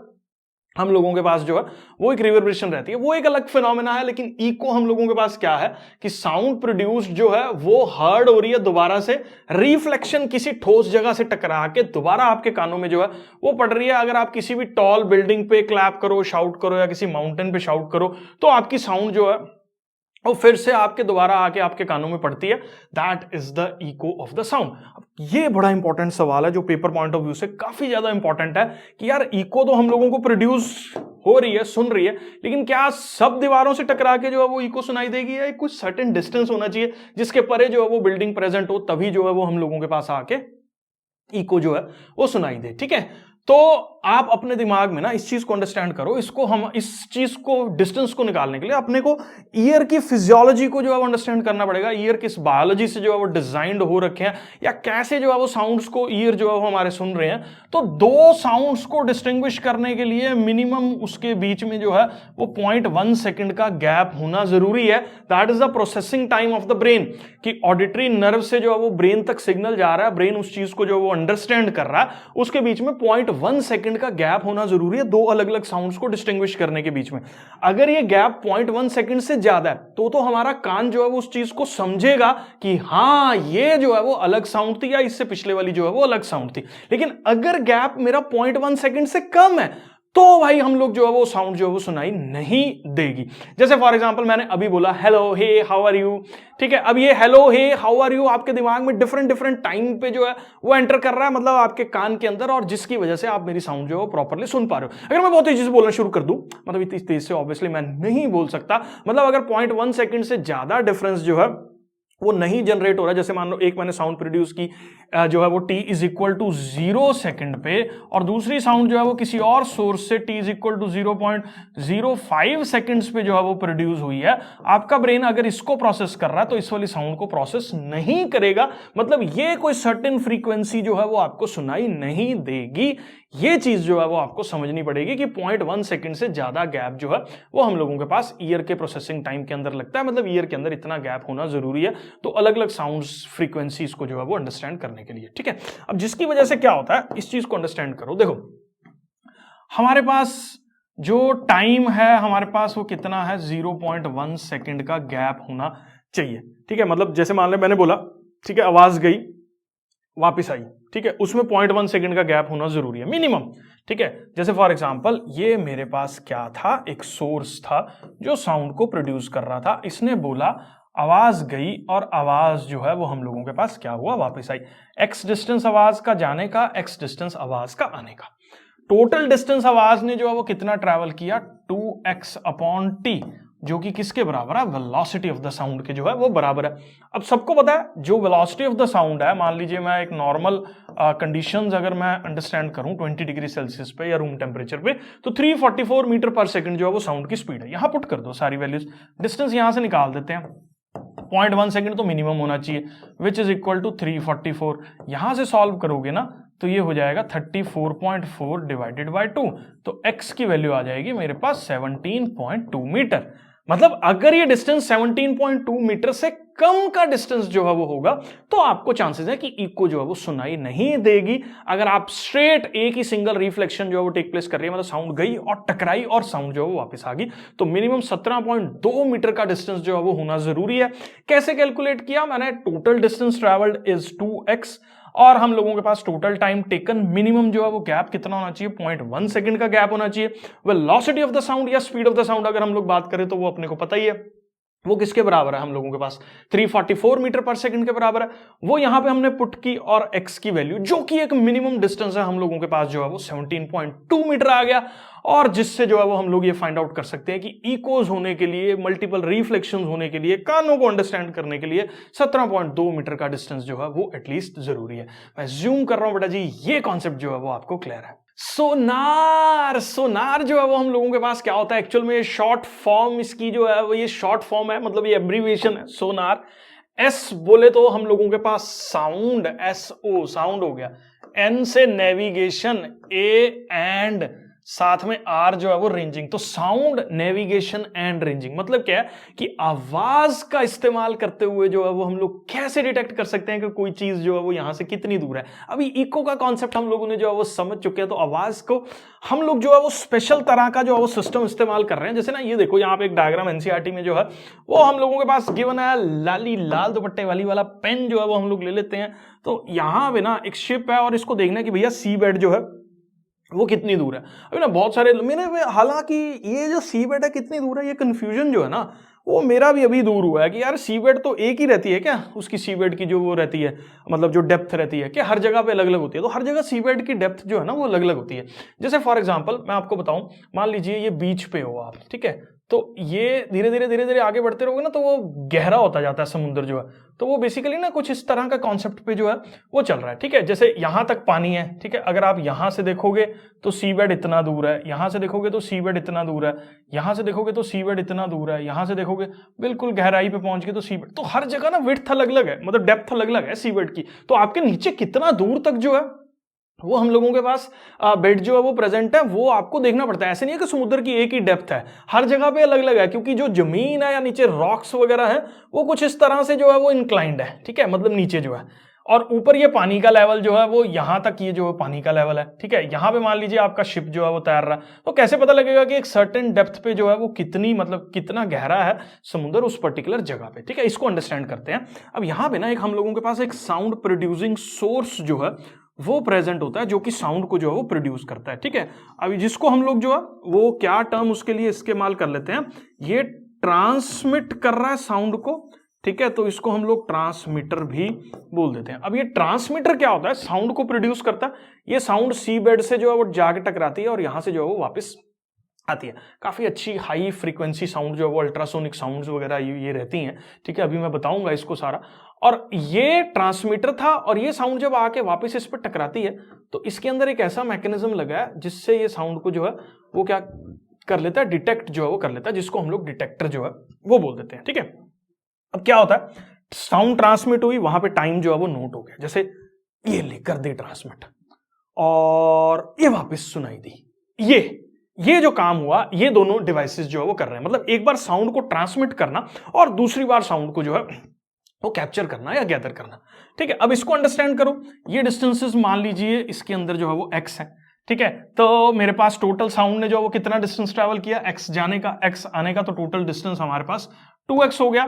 टाइम हमने नोट कर ही लिया क्योंकि जो ट्रांसमीटर और डिटेक्टर है उसने कितना डिफरेंस ऑफ टाइम के अंदर जो है वो साउंड को डिटेक्ट किया, वो टाइम जो है वो हमारे पास डिवाइस के अंदर नोट हो जाता है। वेलोसिटी ऑफ द साउंड हमें पानी के अंदर पता ही है, तो इस पर्टिकुलर जगह से मैं x की वैल्यू जो है वो निकाल लेता हूं, विच इज vt/2, मतलब ये इससे मल्टीप्लाई होगा, डिवाइड होगा। तो ये जो है वो मेरे पास आया कॉन्सेप्ट, जिसको हम लोग क्या बोल देते हैं, डेप्थ ऑफ द सी जो है वो बोल देते हैं। तो ये एक ऐसा मैकेनिज्म जहां पे एक ट्रांसमीटर है और एक रिसीवर है। ट्रांसमीटर साउंड को जो है वो प्रोड्यूस कर रहा है, साउंड पानी में ट्रैवल कर रही है, नीचे जमीन पे जो है वो टकरा रही है, उसके बाद फिर से साउंड जो है वो वापस जा रही है।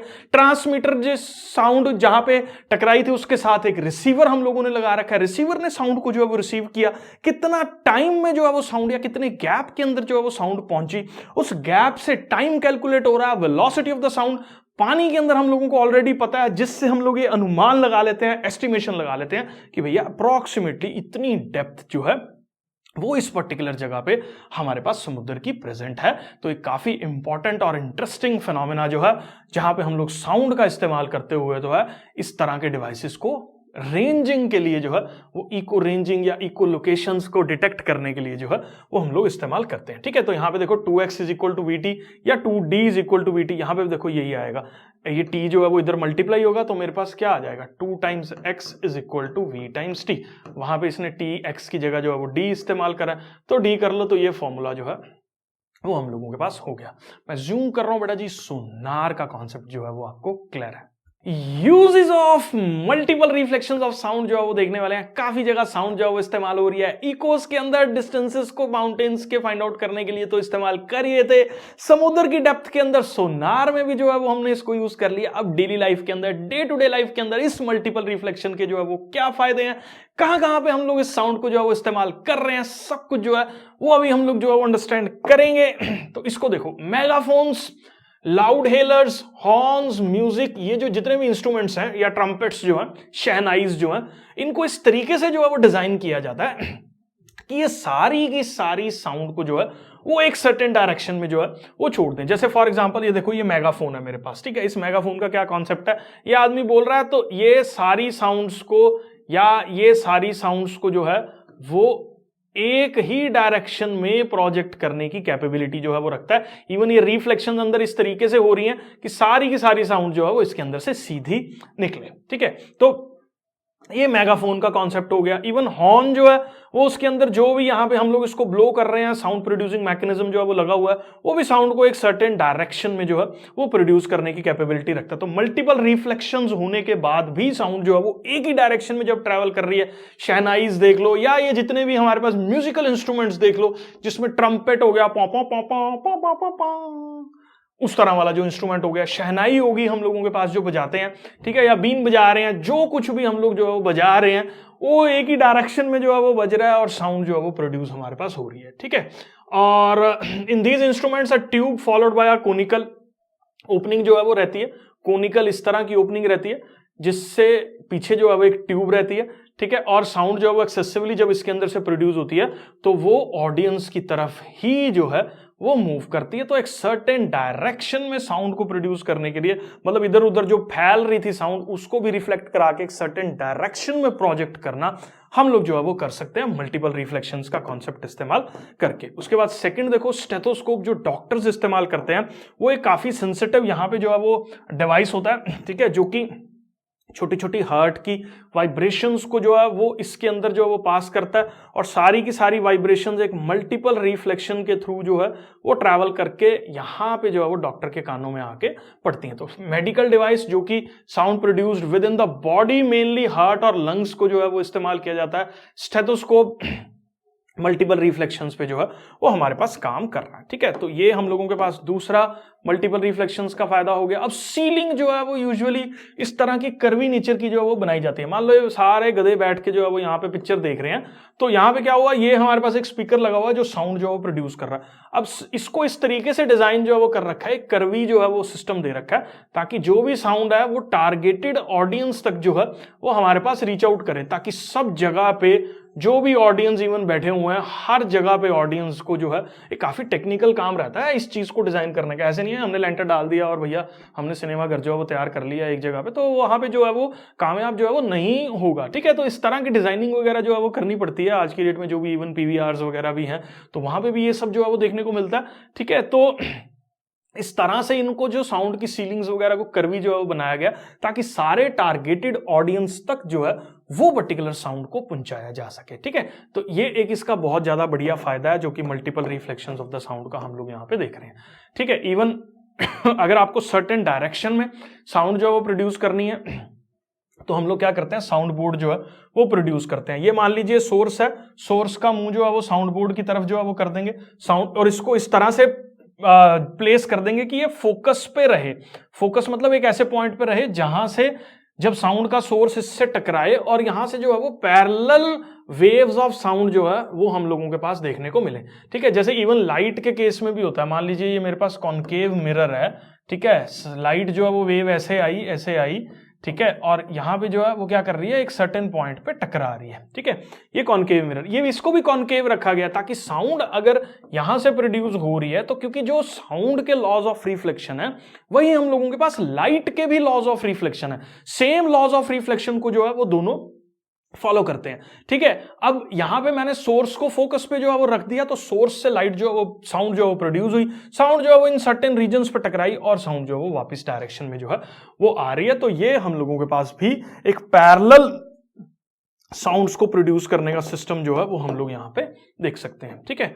उसके बाद जो है वो हम लोग, मैं आपको ना एक चीज और बता देता हूं, ये लॉज जो है वो हम लोग डिस्कस कर लेते हैं कि साउंड के लॉज ऑफ रिफ्लेक्शंस होते क्या हैं बेसिकली। देखो, अगर मैं आपसे बात करूं तो ये मान लीजिए कोई हार्ड सरफेस है और यहां पे साउंड जो है वो टकरा रही है और यहां से साउंड जो है वो वापस जाएगी, जैसे लाइट टकराती है, ठीक है।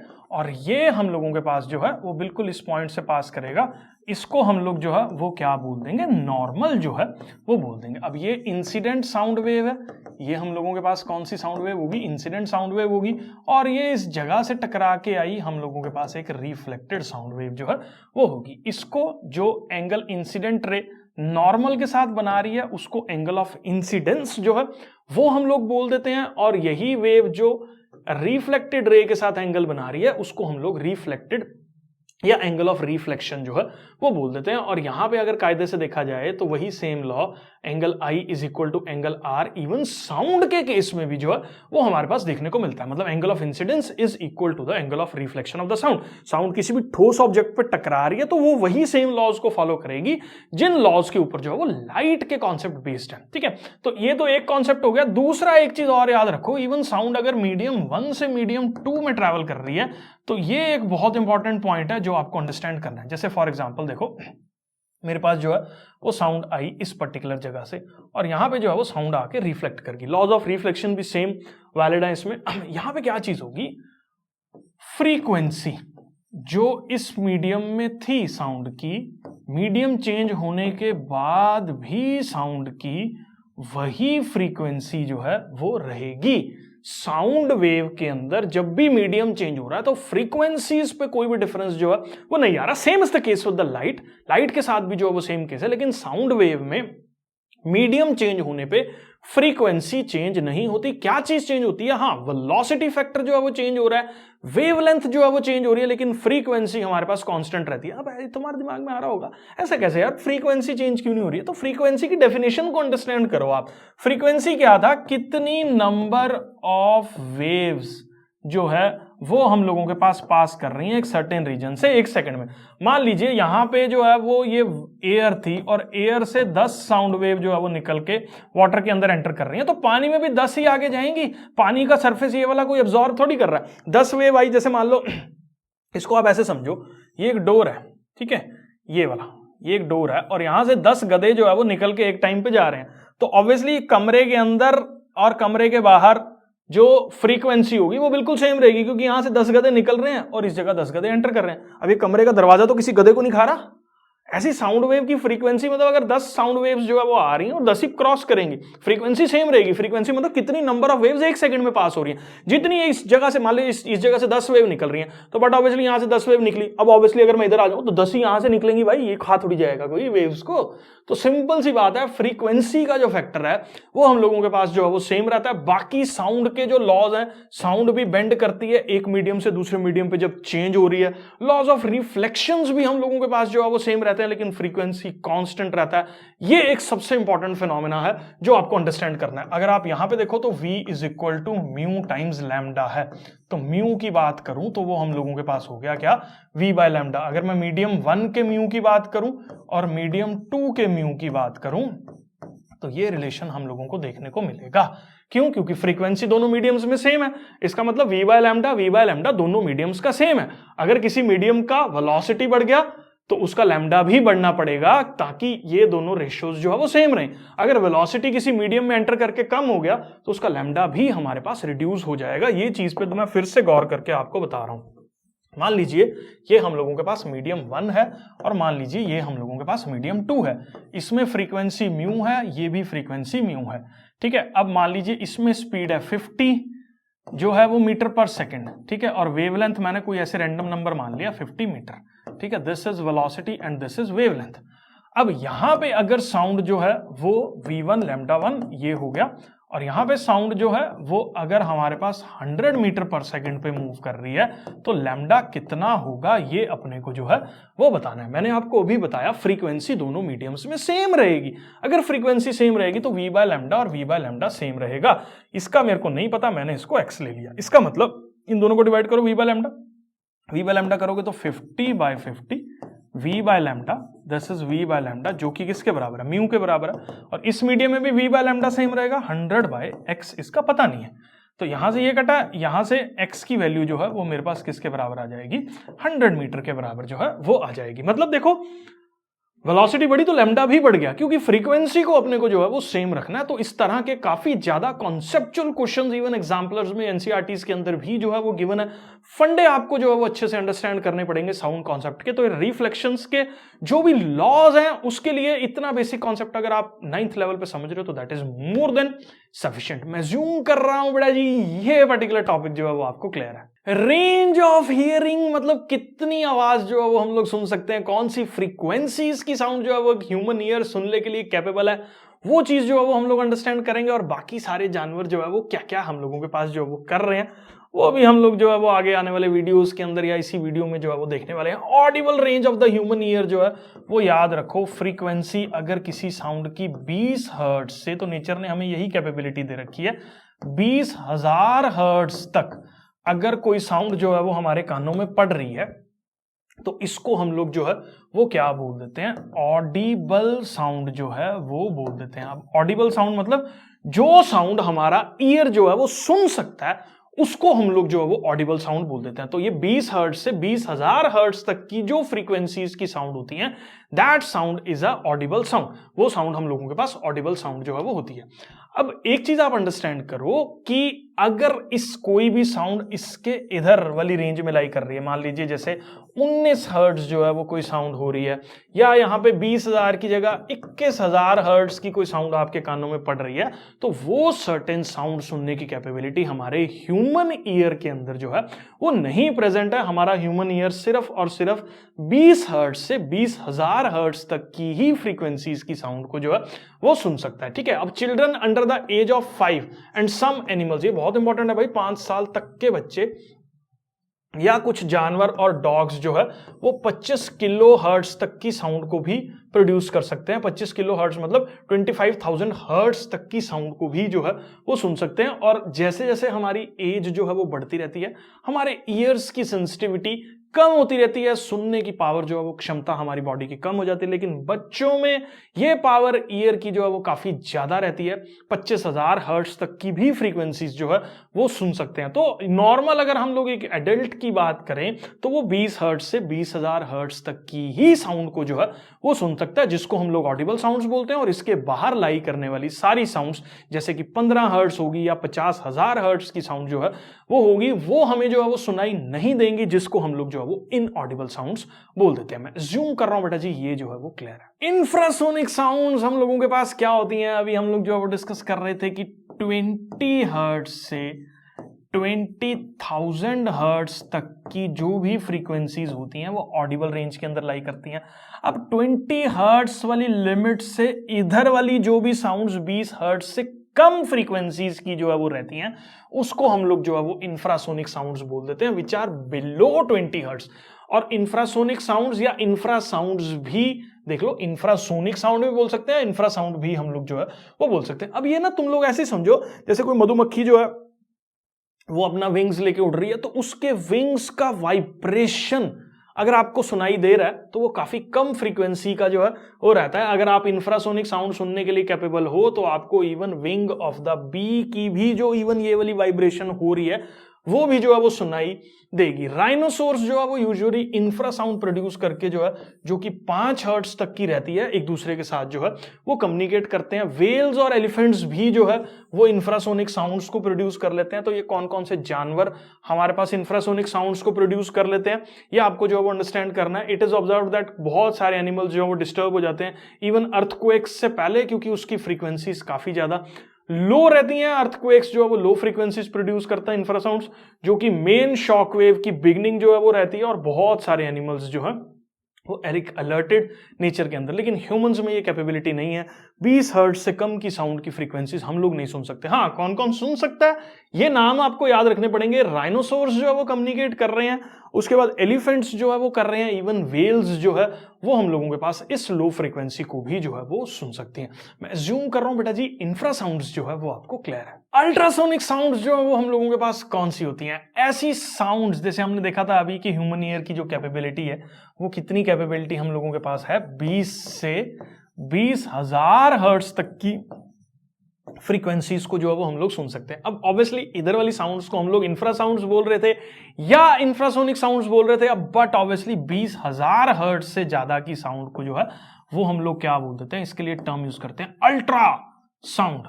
अल्ट्रासोनिक साउंड या अल्ट्रासाउंड जो है वो इसके लिए हम लोग टर्म इस्तेमाल करते थे। जो भी फ्रीक्वेंसीज 20 हर्ट्ज से हायर की फ्रीक्वेंसीज जो है वो रहती हैं उसको हम लोग अल्ट्रासाउंड या अल्ट्रासोनिक साउंड्स बोल देते हैं। अब बहुत सारे जानवर्स हैं, जैसे कि जानवर्स, याद रखना जानवर्स हैं, डॉल्फिन्स, बैट्स और प्रोसिपोइसिस।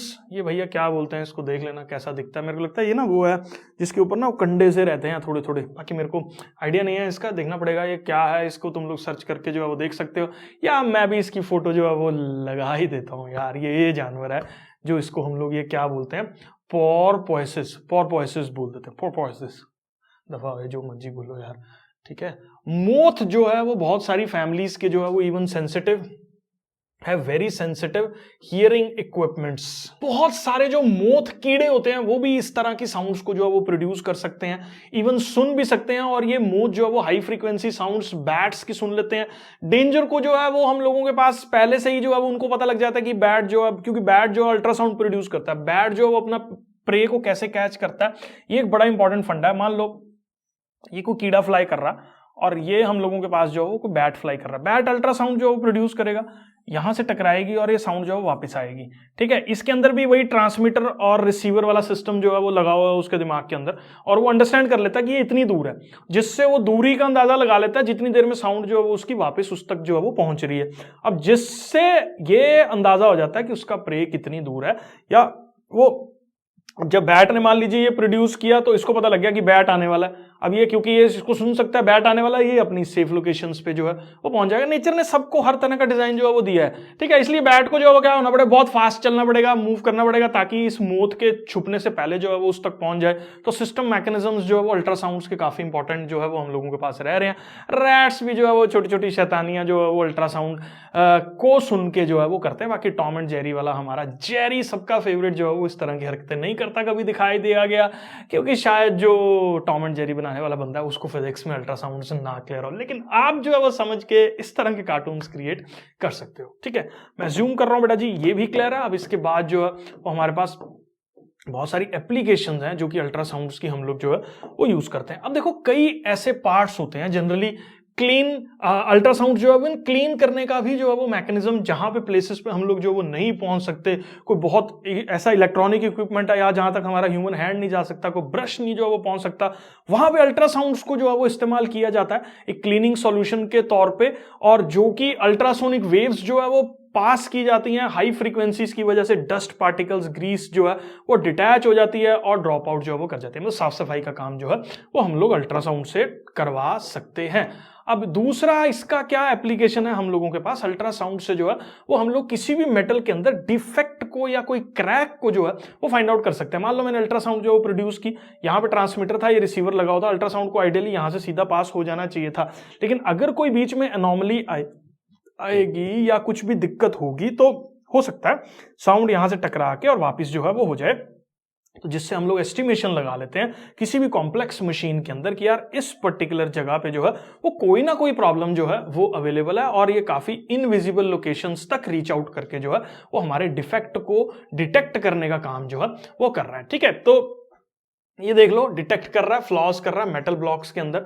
मेटल कंपोनेंट्स जनरली जो है वो कंस्ट्रक्शन, बड़े बड़े स्ट्रक्चर्स, बिल्डिंग्स के अंदर जो है वो इस्तेमाल हो रहे हैं, साइंटिफिक इक्विपमेंट्स के अंदर। इन क्रैक्स और होल्स अगर मेटल के अंदर आ जाएंगे तो वो इनविजिबल रहेंगे बाहर से, जिससे लेकिन स्ट्रक्चर की स्ट्रेंथ कम हो जाएगी।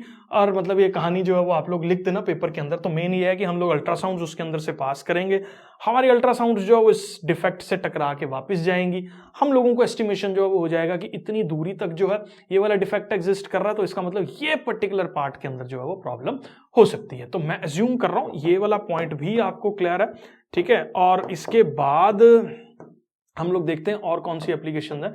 एप्लीकेशंस के अंदर जो है वो ईसीजी करने का काम भी, इलेक्ट्रोकार्डियोग्राम, जिसको हम लोग ईसीजी जो है वो बोल देते हैं। तो ये यूजुअली वेव्स जो है वो हमारी हार्ट तक जो है वो पहुंचती हैं, और हार्ट में एक वाइब्रेशंस को हमारा हार्ट जो है वो कैसे परसीव कर रहा है, उससे जो है वो एक इलेक्ट्रोकार्डियोग्राफ जो है वो इन साउंड वेव्स से हम लोग जो है वो बनाते हैं।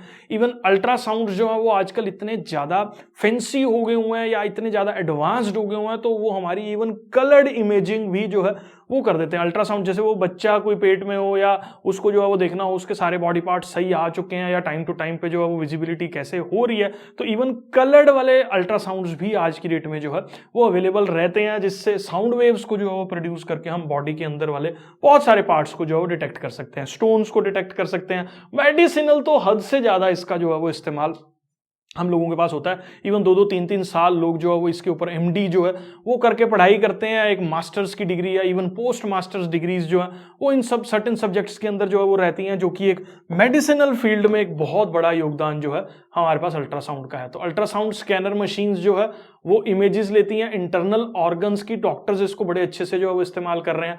एबनॉर्मैलिटीज को, स्टोन्स को डिटेक्ट करने का काम जो है वो कर रहे हैं, ठीक है। ये इलेक्ट्रिकल वेव्स हैं जो कि हमारे इमेजेस को जो है वो बना देती हैं, जो भी हमारे ऑर्गन की रहती है, जिसके अल्ट्रासोनोग्राफी बोलते हैं। और अल्ट्रासोनोग्राफी से इवन फिटस को भी एग्जामिन किया जा सकता है प्रेगनेंसी के दौरान, ठीक है। दूसरा, अल्ट्रासाउंड्स में be employed to break small stones. ये इतनी खतरनाक वाइब्रेशंस होती हैं कि इवन अल्ट्रासाउंड मशीन्स जो हैं वो इस तरह के साउंड्स को प्रोड्यूस करती हैं कि स्टोन्स भी जो है वो ब्रेक हो जाते हैं किडनीज के अंदर, जिसको लेटर स्टेजेस के अंदर जो है वो यूरिन के साथ ही फ्लश्ड आउट जो है वो कर दिया जाता है, जिसके ग्रेन्स को। तो ये सारा का सारा कॉन्सेप्ट अल्ट्रासाउंड्स का काफी इंपॉर्टेंट एप्लीकेशंस रखने वाला मैं जूम कर रहा हूं जो है वो आपको क्लियर है। तो क्लास 9th का जो साउंड चैप्टर है वो कंप्लीट जो है वो हम लोग करवा चुके हैं। होप आपको ये वीडियो जो है वो पसंद आया होगा। बहुत ज्यादा एफर्ट आप देख सकते हैं इन पर्टिकुलर वीडियोस को शूट करने में जो है वो लगा है। फ्रेंड्स के साथ एक लाइक और एक शेयर तो बनता है बॉस। मैं एज्यूम कर रहा हूं बेटा जी आप ये जरूर करेंगे।